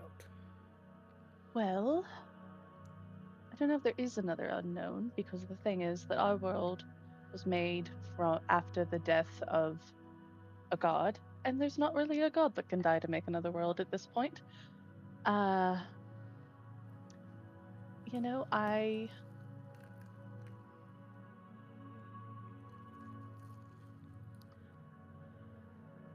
obviously we have each other here that we care about, and but there are also people back there that I would just,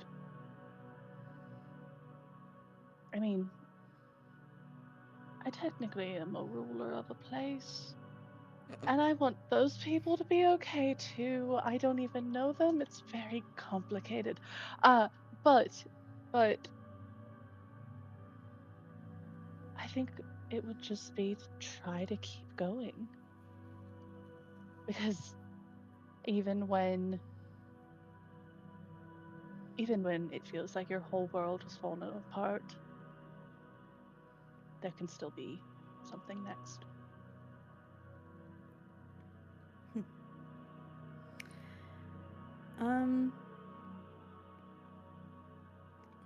Roll. I would say persuasion, but this can also be insight to like intuiting the right thing of what she needs to hear. I will definitely do insight. Just Can I help at all? straight. If you're part of the conversation, you can. I kind of purpose. Oh no. Uh-oh. Oh no. Oh no. This. Oh, technology. Why do you do? Give it a second, see if if we ride it out. Come on, Elizabeth. Nope. No. Don't know if that's gonna unfreeze. Meanwhile, with the other party. Oh, Power just glitched. power just glitched. She's typing, so we'll see. Yep.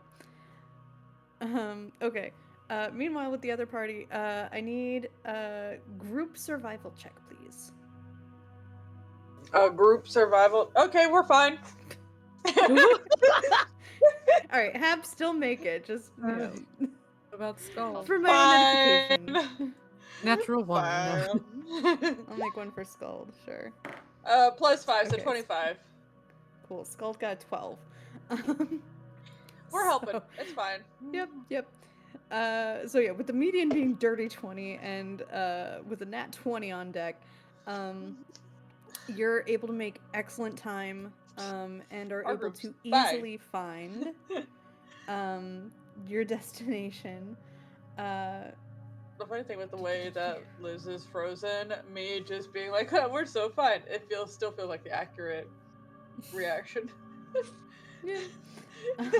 Just a little bit of annoyance. So it takes you about 2 hours to get to the location that you need to navigate to. Oh no! Oh no. Oof, Oh, are our we screen's crooked gonna now? go a little crazy. We are crooked. I'm not gonna Oh, correct no. it just yet. Hang on, let me see Can if you I switch can us go to the like other the one. fewer player screen? Okay. Names are wrong, but I'm not changing it because that'll change it when we go back to the Who am other I? one. Who am I? Someone tell me! You're Hap still, actually. Oh, Ironically, imagine- somehow you always end up still being Hap. Who am I? yeah, I'm very... Currently, Nick, you're in Sarah Ada's is spot. Odrun, and Nick is Ada, and I am Cull. We had another body snatch. Cool. We're just gonna chill on this screen for now. We're just gonna ignore the names for a bit. I'm still in my little box, so I'm comfortable. You are. You are still in your box. Okay. So, Hap and Sigrun with Skuld accompanying you. You're yay. Yay. You are able to make your flight. You actually find more ruins of buildings, just chunks of stonework and brick scattered haphazardly. The deeper into the region you go, the more the swamp has overtaken this area. With that nat 20, you do spot what looks to be a shambling zombie. But with flight, you're able to easily bypass it. Oh, I hate those things. And you are unbothered as you find a central building where it's a much larger building than what seems to be in this surrounding area. You see large shards of crystalline structures of what must have been the academy at some point. So there's the ground here is less watery. It looks like you'll be able to walk on solid ground here. But what you do notice is both of you roll investigation. And I'll tell you how much I can give you on this. Oh boy, I'm so good at investigation. 13. 10. 10. Okay. Um, there's a little bit of a purpley sort of haze around a lot of this structure. It's quite large. Some of these spires are a couple stories tall. Um, you do notice what looks like some kind of entrance um, with, there is a building. Something that could at least be considered a building with like walls and ceiling, with columns lining an entryway, rather ornate. You notice that the ground around it is like weirdly plateaued with a bit of a drop off a ways out from where the building is.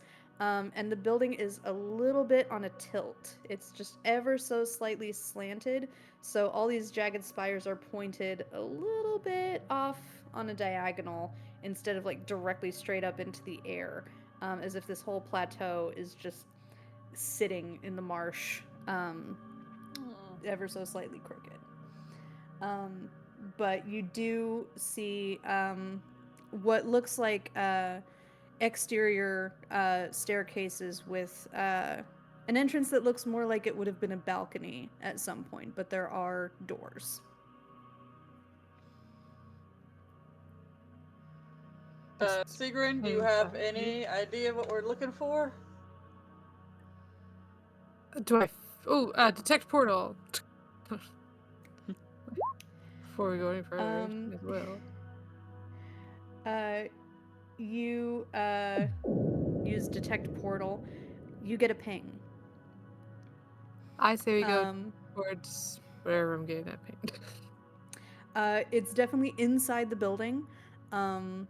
It's a relatively large building, about like the size of like one building at a university, where it's like not quite a skyscraper, but it's like a little bit big and sprawling, a little bit like several stories tall. And the ping you're getting is inside the building, a little bit lower than that balcony level, that balcony entrance that you see. But you are pretty sure you'd be able to pinpoint it. Oh boy. It is an interesting vibe though, because the resonance that you're getting, that little prismatic ripple in your brain, that little bit of that harmonic chord of the frequency in your brain, it feels like it's on the same frequency as the pings you've gotten from pieces of the rainbow spear. But historically, the rainbow spear broke in Grimnir. There shouldn't be any pieces here, but you're getting pretty much the same type of signal from this. Normally I would keep it to myself, but I'm going to tell Hap because I have a feeling Hap's not going to tell me to go back. Or that we should get the others. Usually I would wait for Hap to figure it out, but I'm going to tell you, just so you know.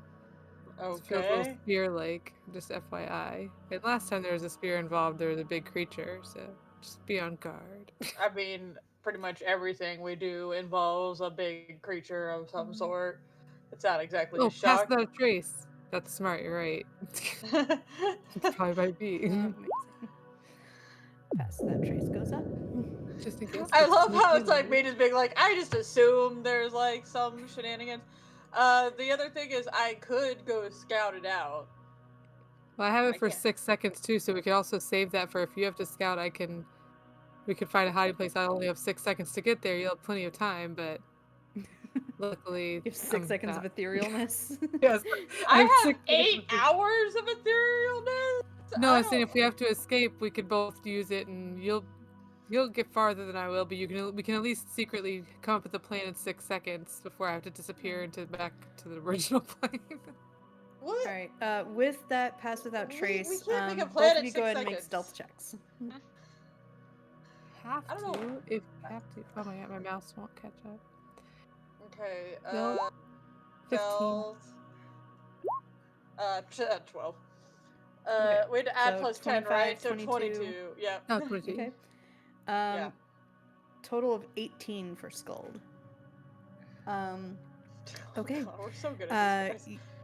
You all land on the balcony and are able to make your way into the pitch black interior of the building.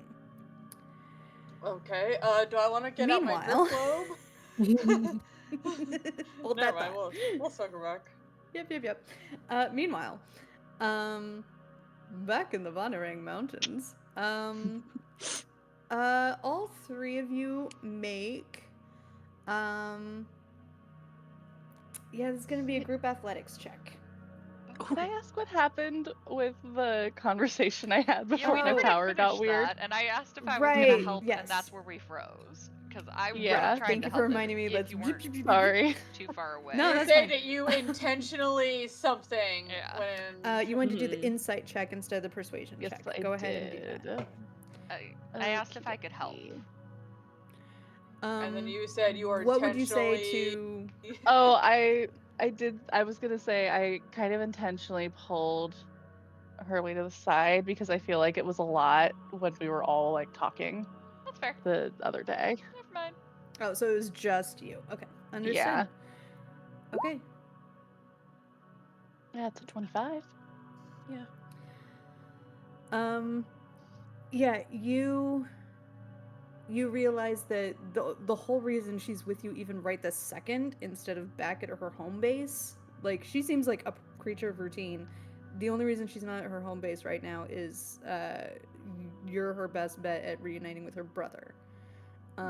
So that does seem to be a bigger motivating factor than just about anything else you might have said about like values and endurance and trying harder and determination, like, you know, keeping it simple. Like you find a way to simplify it to, you know, find what you care about and stick with it. And you realize that she's connected it to her brother. Yes, there are. Don't worry, our spark is not yet entirely extinguished. Good. Well, good luck on whatever that has waiting for you. No fucking clue. We'll see how it goes. Okay. I will now need that group athletics check. And you may guide yourself on this, as I'm assuming Ada would probably not feel great about this particular task. Okay, I was thinking about using my rune, but y'all did great. So Oh, Jesus. Yeah, Three. y'all did fine. Yeah. Oh my god! I'm not exhausted today. Oh, yes. Ada, describe what it looks like. Yes.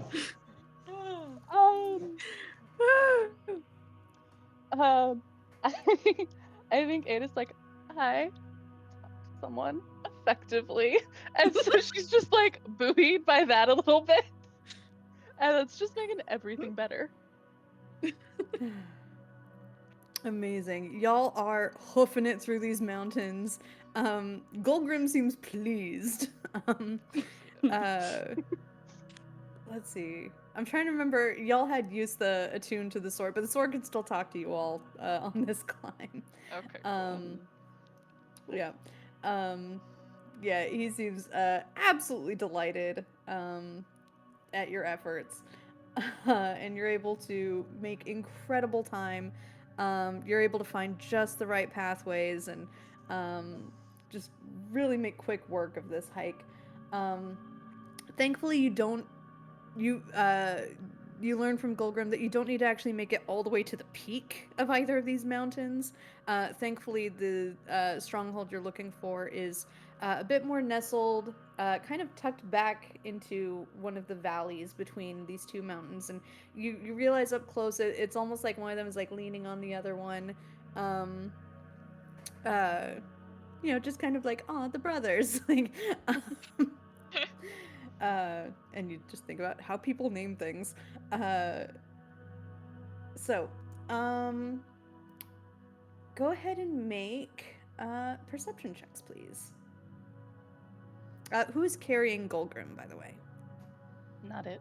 Not it. I have both my swords. I have my sword and the warhammer, so Okay, I Cole got might have enough to. weapons on me. Okay. I thought we carry gave it it. to one of the Drew. Didn't we give it We to did, her? but they didn't come with us. Yusta's attuned to it, but she stayed off the mountain. But we have to bring it so Oh. it'll keep talking to us. Uh, Okay, Yep. Cole, Carrier. Okay. oh, perception. I gotta do mine. Hang on. Can I guide myself? Sure. Yeah, Golgrim have told you were getting close.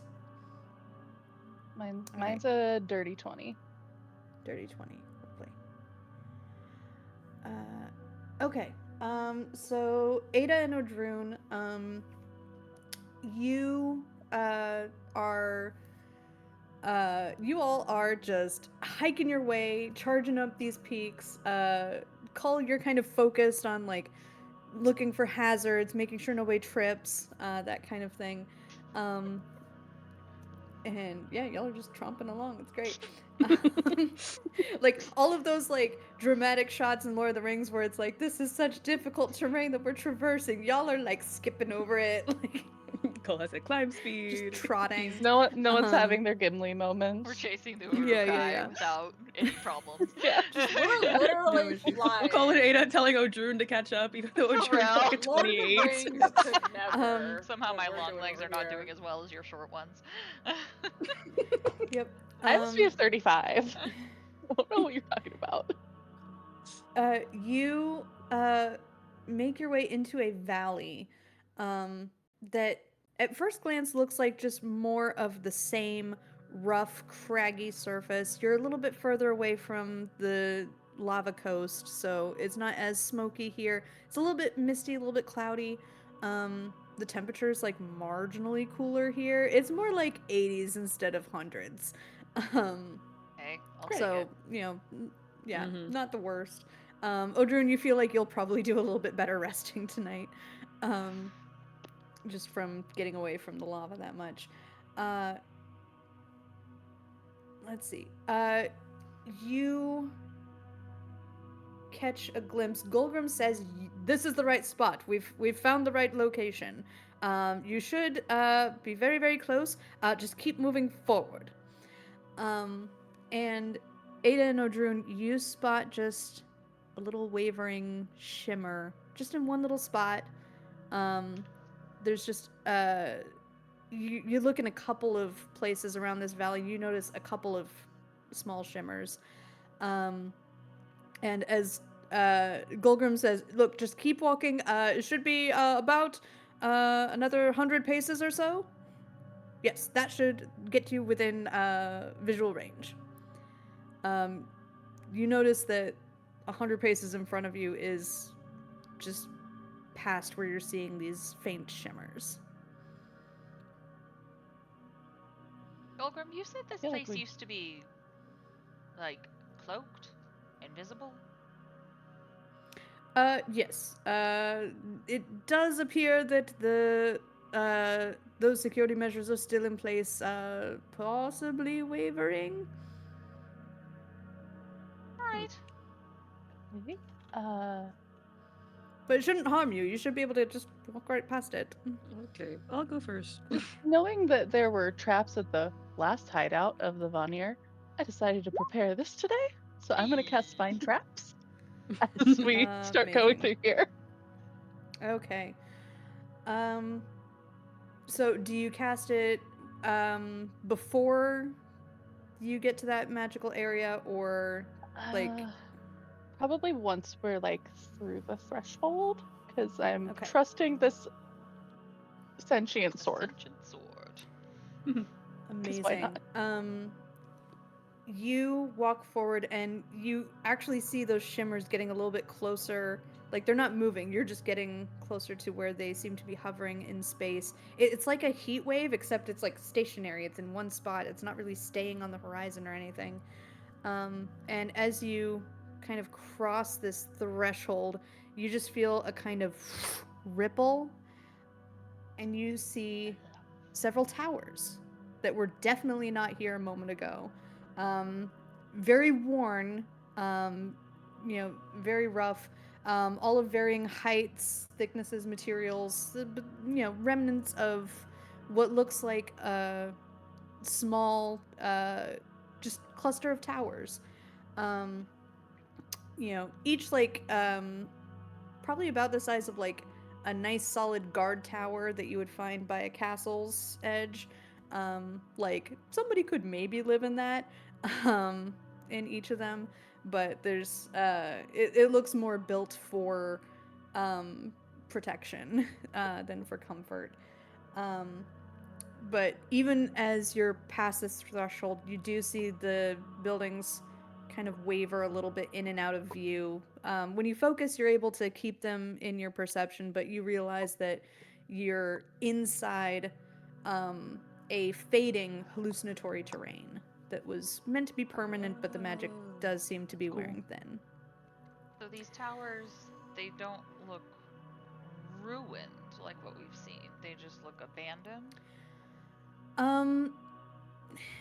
Well, a lot of the ruins you saw were like knocked over, blasted over. These do seem worn down with age to about the extent you would expect for the amount of time that's passed. But they don't appear to be like completely crumbling and unable to support anything. So not like people were chased out of here in a gigantic battle in Istanbul, but like these were just kind of left alone. Basically, yeah. Okay. You don't see any bodies or cairns. You don't see signs of like predators around here. It looks like security measures have worked. Does it Ada, feel eerie with because of that?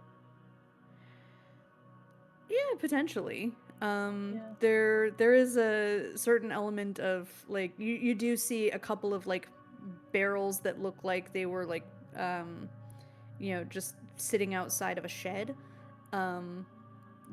That were probably like meant to go in or were waiting to be sent out somewhere. Like, there's a little element of this was left in the middle of something, but not like people left here like in a 5-second crisis. Ada, on that, find traps. You cast this after you pass through the barrier. You sense a trap at the entrance of every single one of these towers. That's right. Um, Everything's trapped. Let's see. You sense Awesome. the presence within range, within line of sight. Reveals that a trap is present. You don't learn the location of each trap, but you do learn the general nature of the danger posed by a trap you sense. I don't like that restriction. It's on the doors. Okay. But Makes also, sense. let's see. General nature of the danger posed by a trap. I kind of want to just give you a dice amount. Okay. Okay. 8d10. Oh my god. Is there any windows or any other way to get in? There do appear to be windows, yes. Can I tell? Is it a fair assumption to make that they are indeed magical traps? I don't think you have enough information just from that spell. Can I roll Arcana about it? Yes, I will allow Arcana. Cool. I'm gonna guide myself because I'm not concentrating on anything. It's a 24. 24. Yes, probably magical. Okay. I'll say with a 24, the type of damage you're sensing is thunder damage, which can usually only be done by magical means. Cool. And you in particular, you feel a little bit of that ringing in your ears. Like, I don't like it. Real quick, while you ponder that, we're gonna hop over to the other group for a bit. And I'm going to move you to another map. And I did put Odrun's token on this map for streaming purposes, but Odrun is not there. But are you able to see here? Yes. I can see. It's all black for center's me. blocked out, but yep. Yeah, it'll probably be black Oh, yeah. for Cull stream. and Hello. Yeah, I gotcha. yeah, for Ada. But yep. Okay, so there is no light in here. Hap, you got your drift globe? Like, do you think I should bring out the drift globe? You did just roll stealth checks, so it's up to you. Like, how dark Like, are we okay. talking? Are we talking like can't see with dark vision dark, or You can see if you have dark vision. I do have Skuld, dark what have you vision. got? Skuld has dark vision. Yay. I have dark vision. Like, do we need it in this level of darkness? You do all have dark vision, so you have Yeah. the option to leave it off. I will say, even with dark vision, since it is pitch black, you will still have disadvantage on perception checks unless you bring light into this. Mm. Well, that's not good. Okay. What do you think? I think we're fine for now. Just take it slow and see what happens. I can vanish quickly, so and you can ethereal whatever, so but I can literally vanish, so we got this. And we can just leave Scold behind. No, skulls can fly. Fly And up we're to the ceiling inside. rafters. We are Into- inside. How big is Into the the ceiling? rafters to hide. Yeah, you actually find yourself in a rather large chamber. Oh, good. You're on kind of an outer hallway that makes up a circular shape that surrounds a central, somewhat lowered area. There's like a little bit of a depression leading down. There's these massive stone pillars. Some of them are like cracked or crumbled or toppled, but very stately looking columns. You see like what remains of like placards and framed art and a couple things on the walls. You see a couple of what was probably bookshelves in this area. There are a couple statues lining the edge of the room. Some of mages and scholars, others of armored knights or heroic-looking soldiers. I'm gonna make it very clear here. But the Seagrin. ceiling's very, very tall, by the way. It's over 30 feet above you. That's cool.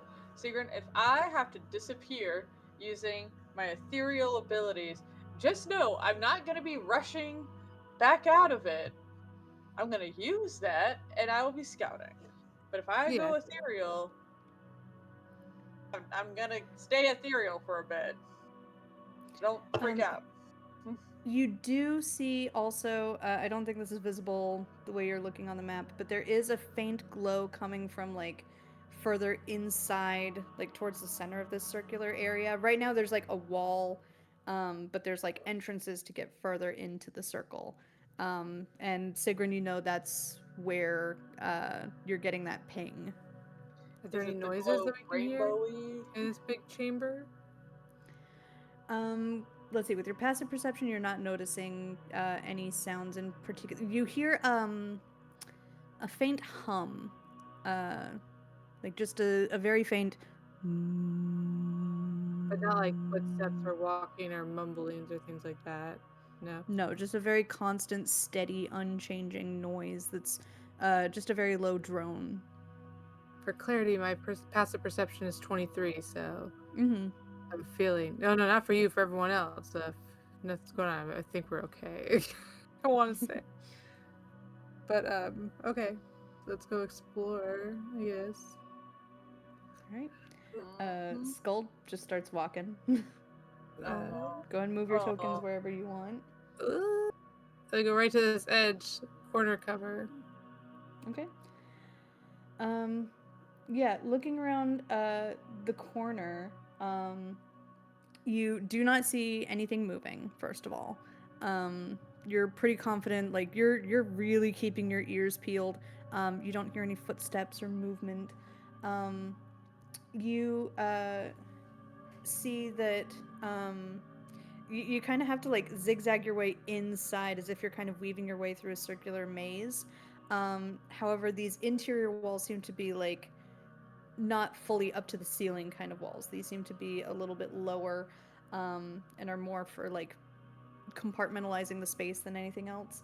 But you do see faint, kind of a faded greenish light coming from further in, and that hum is getting louder.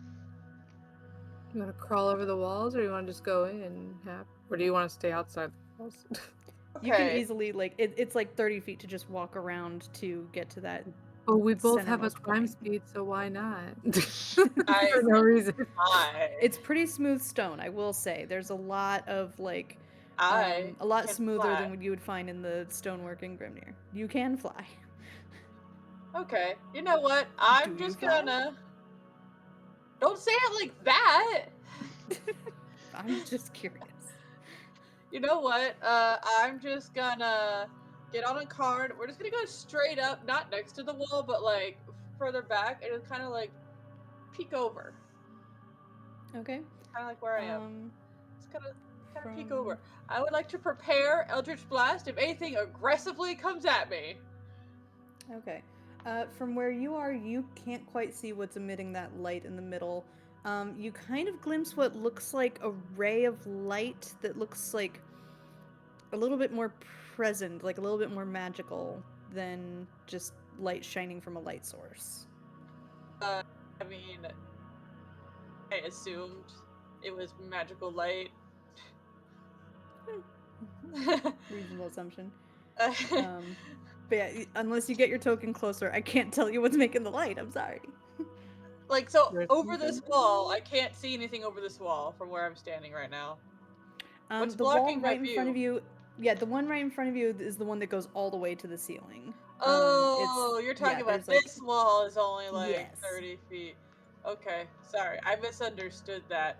So if I Yep, put all good. myself here and then go straight up 30 feet. Yes. Okay. Now Now you I can see. see. I'm also gonna keep a side eye on these statues. I don't like them. All good. You see a large black obelisk, just 4 sides. Although Oh. it's not quite an obelisk because an obelisk is like a square pillar. This is more like, like a D8. There's a pyramid on top and a pyramid on the bottom, because you realize that from this, we'll call it an obelisk for simplicity. From each of the 4 corners of this, a nearly solid beam of light is tethered down to where that half wall is. So there's these 4 connecting lights, and the obelisk is actually floating about 40 feet in the air at its base. So it's about 15 feet across on the obelisk, and the whole thing is about 20 feet tall, top to bottom. There does seem to be some kind of inscription in somewhat small text all around it. There's some kind of etching like all around all sides of it. Does it look like runic? You're too far away to tell. I hate getting close to I'm weird, going in, I mysterious guess. obelisk things. Oh no. Just keep I'm an ear out for me. I'm still at the wall height. I also still don't like those statues. Just Okay. listen for me, though. That's all. Just in case something bad happens. From this distance, can I tell if it's runic? Let's see the side. You notice, you can see kind of 2 of the sides of the obelisk from here. You notice that there's like 2 different types of characters. Like one side is written in. God, is it a Rosetta Stone? One side's written in what looks like elvish characters. One looks like something a bit more dwarven. Elvish, interesting. Interesting. God, none As of an elf, I that feel like language.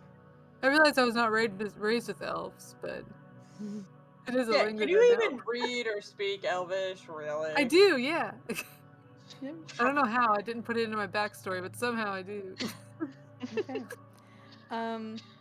Yeah, you notice that there's one side written in Elvish, another side's written in Runic, another side is written in what you know of as Common, but you know who knows what they would have called it here. So much for our language when- abilities. They wrote it in freaking insert name for common here. Dumb to dumb for us. And you are able to make out the full text, and I am now using the map marker feature, which you should be able to click on that and open a little handout that tells you what the inscription says. That's cute. That's cool. Fun. Ugh. Does not granted Floating access off- to linked content. I can click on Is it it, not but I letting can't you? open it. It says we don't have access, or it says I don't have access. I don't know if Hap's Yeah, I able to, can or click on Jason. it, but I can't open it. I If I click on double- it and it just makes a bigger sign that says That's this floating floating obelisk. obelisk. Double click Okay. on Oh, it. okay, wait, I got it. There we go. All right. I don't know if I got Hopefully it or that you showed just to made it appear everybody. on screen, but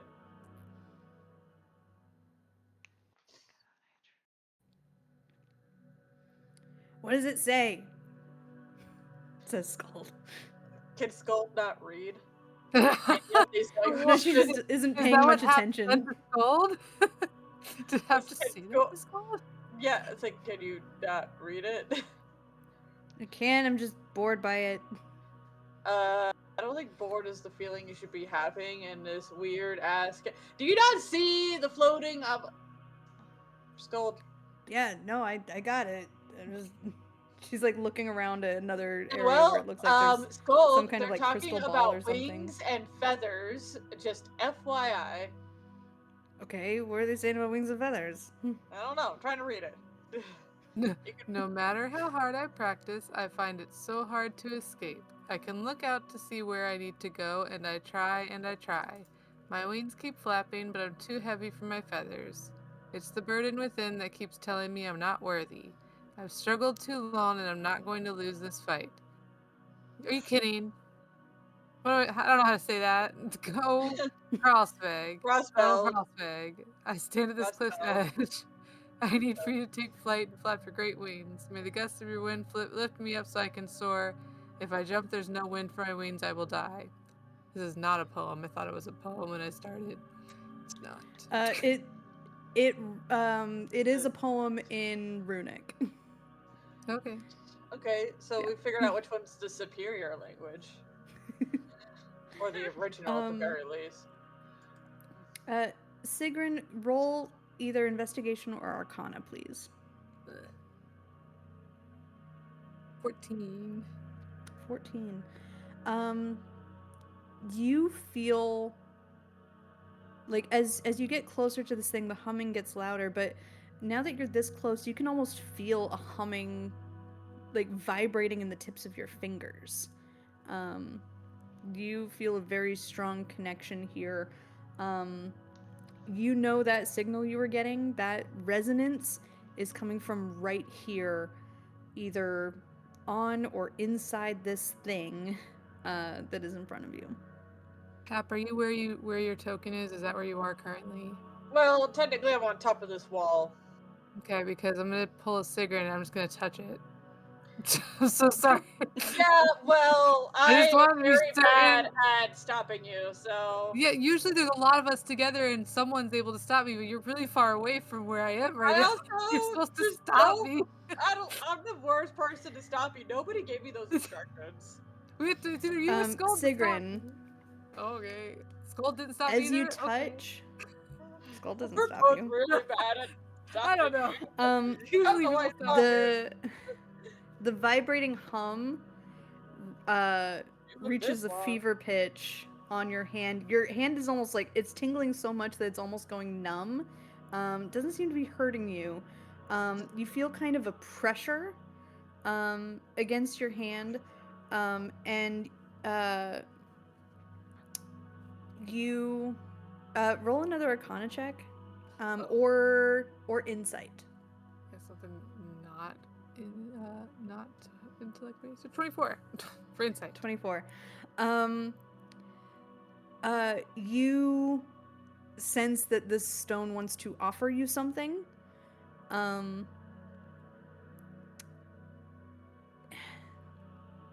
Yeah, 24.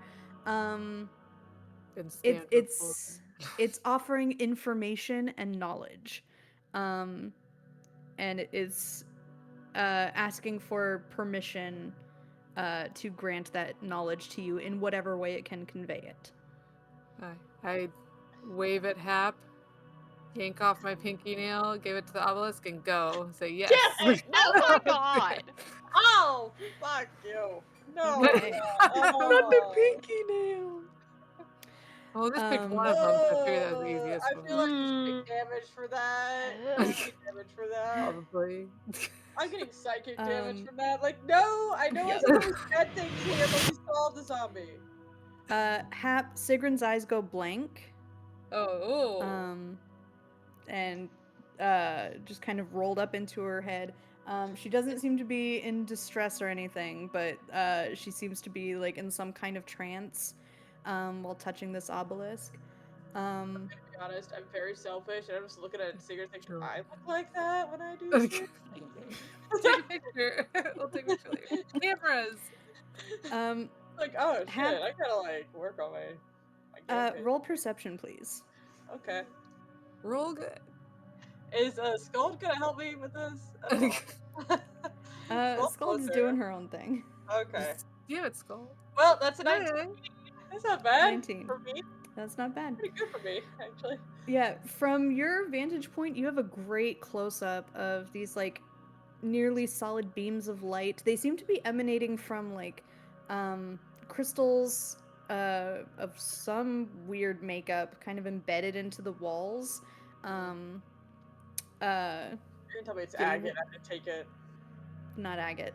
Big cock You're not sure what it is. It doesn't look like a familiar, like it almost looks like gray, but it's shiny and a little bit glimmering. But you get a really good look at it. This hard beam of light, you're able to see things through it, and just kind of as you move through the chamber a little bit, the way the light plays off of everything, the way it reflects off the obelisk, you're kind of seeing reflections from different angles, and the light is kind of hitting things in a different way. Do you have your drift globe out as well?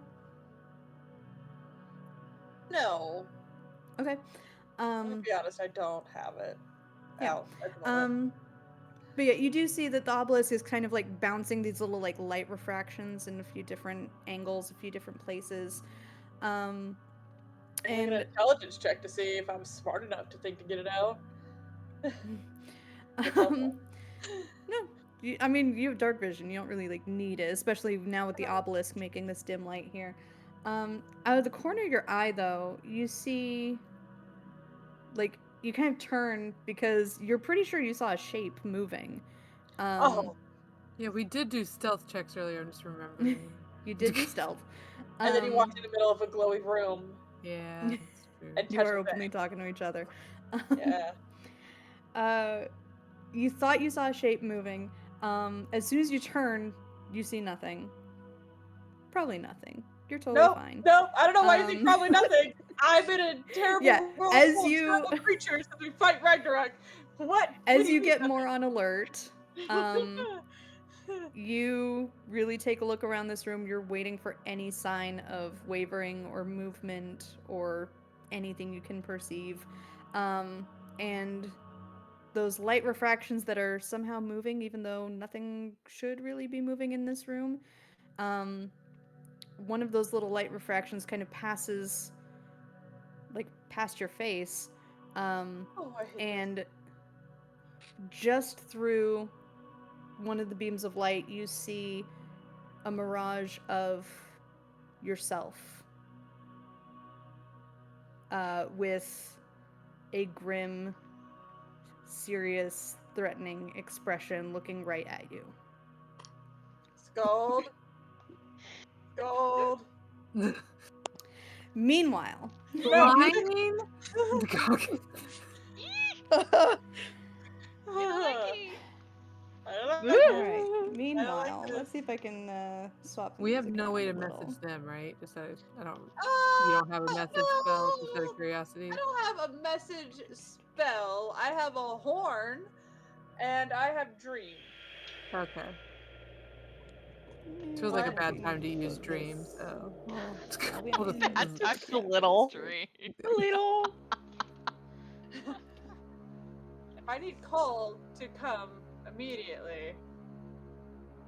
Honestly, I should have Literally said take up here days. if I do the horn, Ada should send to us, but I didn't say that. All right. 'Cause I'm dumb. Ada, Cole, and Odrune, you are in the middle of this cluster of towers. You have sensed that there are definitely very dangerous traps on the entrances to each of these towers. All of you make a history check. Yuck. Is this guidable? I don't Sure. think.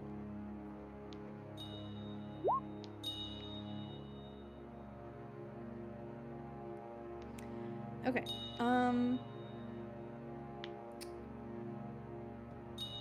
Let's see. There was a 19 on history. Uh, Ada, you recognize the kind of like you're kind of picking up vibes from this place just from like how things are set up and laid out. This looks like a very small community. This is way out in the middle of the nowhere. Nobody would really make a home out of this unless they were like just trying to stay far away from everything. You do notice that these are all households, that these are all homes. There's a couple places that look like they would have been like small sheds, workshops, maybe a stable, maybe a small feasting hall, which does look very similar to the ones you would see on Grimnir. Just smaller in scale, but almost identical structure. But these towers that have stayed and aren't just like flat ruins, these look like they would have been homes for somebody. Odrune, one of these towers looks familiar. You're not sure why. You're not sure how. You've definitely never seen this tower before, but maybe you have? Okay, so you said nasty traps make big thunder noise. Big thunder noise doesn't hurt me that badly. Can we see if we can fix the trap on the door on this one? Is that a thing? Or just break in a window. I could also try to dispel it. Yeah. Would you be willing? Sure. So I'm just gonna cast it at 3rd level and we'll try it.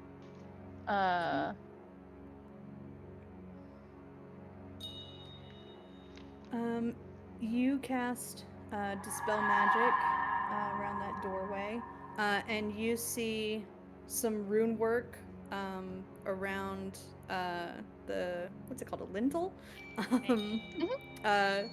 Kind of surge with light a little bit. Some runes that were formerly invisible just kind of appear and pulse before sizzling and fading and dissipating.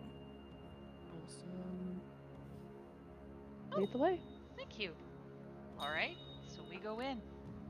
We go. There might be more traps, but I have no idea. See what happens. That's okay. You enter, it does seem to be one of the smaller towers, but it has a very, what probably was once a cozy feeling in here.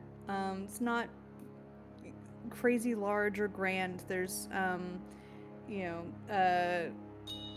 little welcoming space with what looked like couches, maybe? Like, you haven't really seen a lot of furniture like that. There's like a desk and some writing implements. There is an upstairs with a chamber. I'm assuming you would want to investigate this whole Yeah. place. Yeah, as Um, Odrun walks around, they're just kind of dragging their hands over whatever hasn't disintegrated over time, to see if it stirs up anything else. Yeah, the stuff that seems to have remained is there's there are some embellishments to the space. You know, some wooden carvings of birds and ravens and owls here and there. Um, there's a couple of clay statues that seem to be somewhat intact of various animals and creatures. Um, uh, on the upper floor. Um, Go ahead and Odrun make either a perception or investigation check. I'll guide you. Oh, thank you.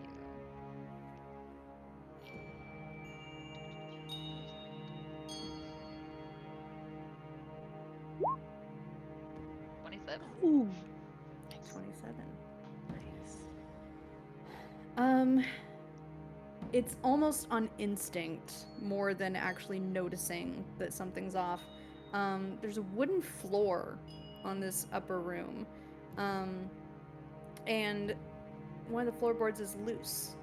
And you're able to just lift it out like a lid and find just a small enclosed space, in which you find a small chest, about this big, kind of a cubic foot. Very simple but nicely made. It's not like completely rough, but just well constructed. Doesn't seem to be locked, but inside you find some actually well preserved papers. Um, there's some deeds and ledgers. Just some things that look like these are important documents that I had to find, like a social security card. You find that kind of information here. But at the bottom of this chest, and let me double check my notes here to make sure I'm not missing anything.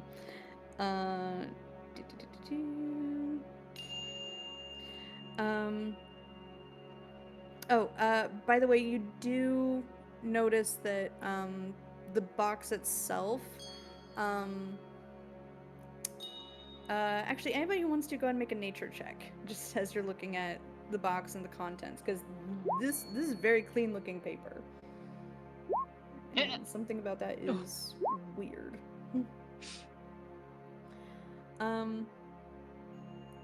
Yeah, Cull, you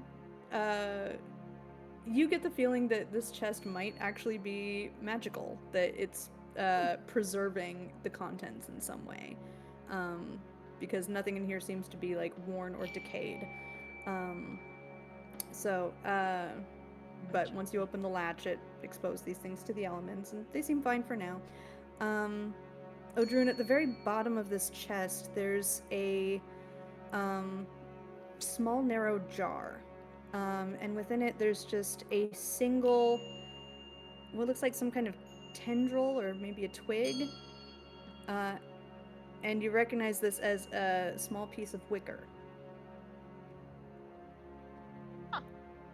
Is there anything? Is there a label on it? Is there any indication what it is? Roll whatever check you want to do to try to glean more information on this. Good grief. I will give you different information. Are there depending names on the which... deeds? Mhm. If they're like important filing cabinet documents, isn't there a name? The main name that you see here is Sprig. That figures. Be funny to roll athletics, but I'll say there's also a couple letters in there. You do see the names of Palter and also Loknir. I'm gonna put you on the spot, Odrun. Do you want to give me one or two names of other random friends that Odrun might have had? that Sprig might have had, you mean? Yeah. You know. Not necessarily names we would know, just... Yeah. Let's see. That is putting me on the spot just a little bit. Probably. Yep. They don't have to sound Norse or anything. These could be That's like, okay. Lost We got Lands branch, we got twig, we got leaf. I will I say these think are not wicker. these are not wicker. So, Mhm. so what? I would say probably they would see a friend named Dagmar, and Dagmar. actually I was thinking there would be somebody named Aspen, so Dagmar and Aspen. Okay. Anything that let me just write that down. Anything that you would that you feel like would come back to you about memories of these folks in this moment? Dagmar, I actually think was a kind of a little bit of a love interest. Dagmar was? Dagmar was a little bit of a love interest. Okay. She like it wasn't like anything super developed. It was kind of like in the beginning stages, two people kind of thrown together in the midst of a whole big crisis. But I chose the name Dagmar because it means bright day, and it was Dagmar was a bright spot in Sprig's life right there at the end. And then Aspen, I think, would have been more like a scouting buddy, I think. And the joke was that they were both trees.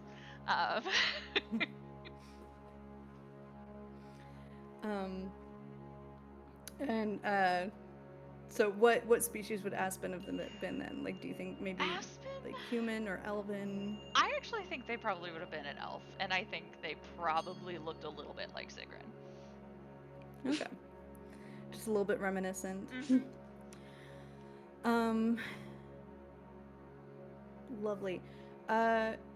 So yeah, these memories are kind of getting close to you. You are noticing that, like, as you're holding this jar, this one little bit,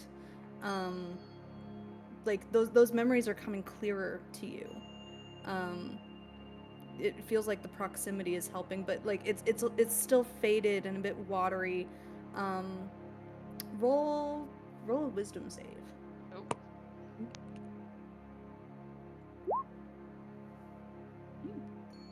17. You know your own wicker physiology. You know your lineage's practices in your past, and you know how information has been passed down. You have seen branches be grafted from one tree onto another so that they can grow and become part of a completely separate tree. You realize this piece is graftable onto you. Oh, well then. Odrin for sure would pull it out, and I think the place they would choose to graft it would be probably like on the back of one of their hands, so that you could easily see it. You're easily able to weave it into your own tendrils. It rests there kind of seamlessly, and the end of it is able to quickly merge and become a new little branch there. As you do, you feel this feels like something you can opt out of, but you feel like in order to fully process this information, it's trying to push you into that meditative state you go into when you rest and when you journal. It wants you to go into that state of reflecting and accessing those memories. So if you choose, you are able to do so now. Odrin would look at the other two and kind of tell them what they're feeling and just say, I'd really like to do this now. Take all the time you need. Okay. We'll make sure you're safe. Thank you. Um, you're able to settle somewhat comfortably into a trance state. Are you just kind of like sitting like crisscross on the floor?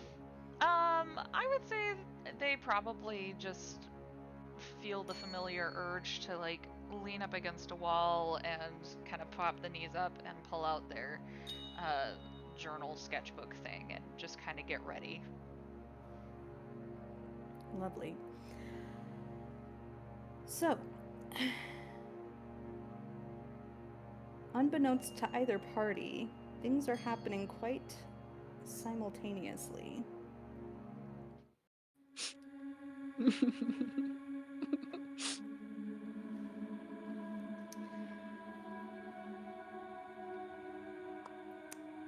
Sorry, I have to like, I'm thinking of like two different things I need to describe right now. So intrigued. um, Sigrun, uh, you find yourself looking across a vast landscape from an extremely high vantage point, and intuitively you know that you are floating thousands of feet above the ground on the ground in front of one of the gateways of the academy, a place where you are protector, guardian, overseer, watcher, and you see everything. Um, you kind of glimpse your reflection kind of vaguely in a nearby side of the building, actually, that has very gleaming. Um, if it was black, you would say obsidian, but it's almost like a pearly off white, just kind of a shimmering pearl look to it.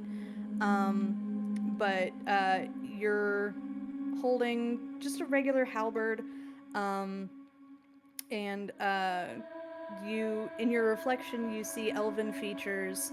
Um, Hard to make out a gender, but you see extraordinarily pale, almost white irises in your eyes.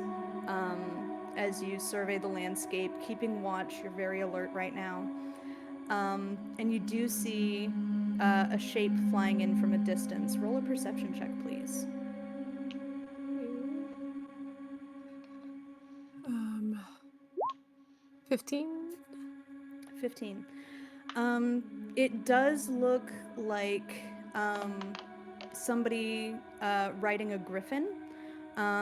You see robes. They don't appear to be threatening. This looks like the kind of figure that you would kind of expect to see visiting the academy. So probably not a threat. But there's frequent magic users here. Is there anything you do as the figure approaches?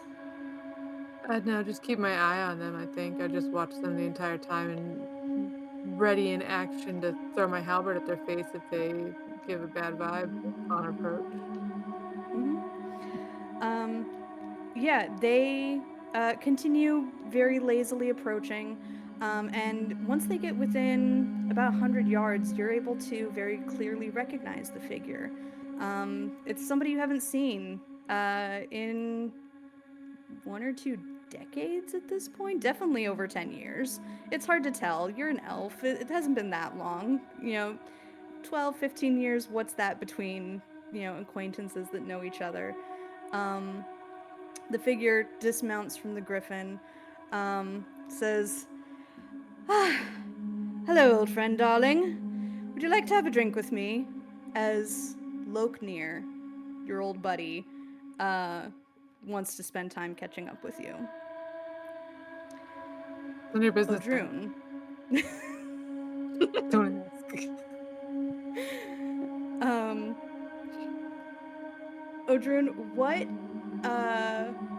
what is Sprig up to, as Loknir has been gone for over a year? And this was kind of Here amid the towers of the Vanir, and this was amid the after homes the of the whole other heroes. Boda started he became involved with Boda and stuff. You have not heard the name Boda yet. Oh, okay. But Loknir's been gone a while. It's not the weirdest thing he's ever done. Um, but his letters have been getting more sparse. Um, how old would you say Sprig is right now? Oh my gosh, that's a great question. Like in terms of level of maturity, teenager, adult, I'd probably middle-aged. put her somewhere. Maybe I guess in terms of maturity, probably. I mean, it's hard to place because I don't know exactly where we're at in the timeline, like how long before Mm-hmm. all of that happened. But we'll probably go like late teens. Yeah. Um, yeah. What would Sprig be doing on a typical day here? Palter is currently in town, as are some of the other Vanir. I would say probably.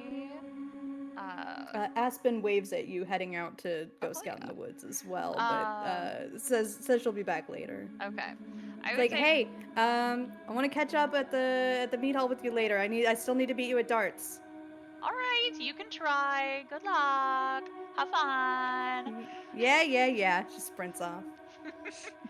I would say Sprig is probably training, probably sparring with, gosh, I know whoever of the Vanir would want to spar with her at this point. She's probably Let's not the see. As best, but she's getting there. yep. Um, yeah, I'd say you find yourself sparring with Vani. Um, Thonir is also watching from nearby, currently about 13, and you also see a very young Luda, just kind of watching from nearby. But Vani's like, ha, come on, come get me. And it's like, no, you gotta fake to the left, fake to the right, do it. And just jumping all over the place. And Vani's shorter than you as a halfling. Roll a perception check.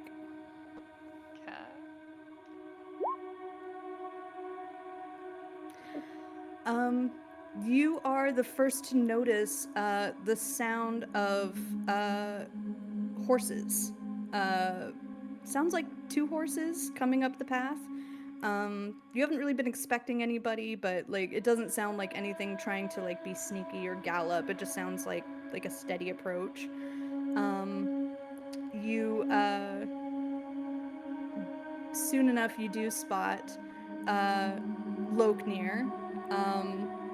As an audience, we would notice this Loknir is ever so slightly younger than in the vision that Sigrun is currently experiencing. Okay. In character, you would not necessarily know this. Loknir is riding on one horse. Next to him is another figure, a woman in resplendent, very elegant gowns with fabulous jewels, her hair in a very ornate hairstyle stacked on top of her head. She has very angular features, very long nails, and she just seems to be looking and glancing over at Loknir as they both approach. Loknir looks absolutely delighted and excited to see everybody. Quickly dismounts and starts greeting some of the other Vanir, and helps the woman off of her horse, very gentlemanlike, and says, uh, "Oh, yeah, do you first off, do you approach? Do you hang back? Like, how does Sprig react initially? He seems to be like greeting the other Vanir at this point. He hasn't quite seen you. Oh gosh. Sprig is both curious and oddly jealous because I feel like up to this point, like if we think of Lognir as kind of a father figure to her, she was this magic life that he, somehow happened, and she was so special, and then all of a sudden he fucking disappeared, and then he comes back with this woman. Like, what the fuck? And yeah, exactly. And so I think she's kind of like standing off to the side, and then kind of just walks to the edge of the edge of whatever crowd there is, and if there's like a tree or a fence, she's just kind of leaning against it, just kind of giving the teenager look of haven't quite decided if I'm gonna sass you or say hi. Still deciding. Yeah, you see everyone kind of immersed in conversation, catching up, and he's like asking people what they've been up to. And then finally, he turns and notices you. Mm-hmm. Ah, Sprig, darling, come on over here. There's someone I'd like you to meet. Sprig kind of takes her time walking over. Sprig, if I might introduce you, this is Boda, my new wife. And that is where we are going to end our session for today. Please join us next time as we continue this particular adventure. All right. Yeah, we stream Thursday nights, 8 p.m. Eastern, every week on Twitch at lich_queens. And we will see what the Fate Bearers are up to now and what other folks were up to in the past. So, join us for more Ink of Fate. Yeah, this will be an interesting time. Skald, everybody.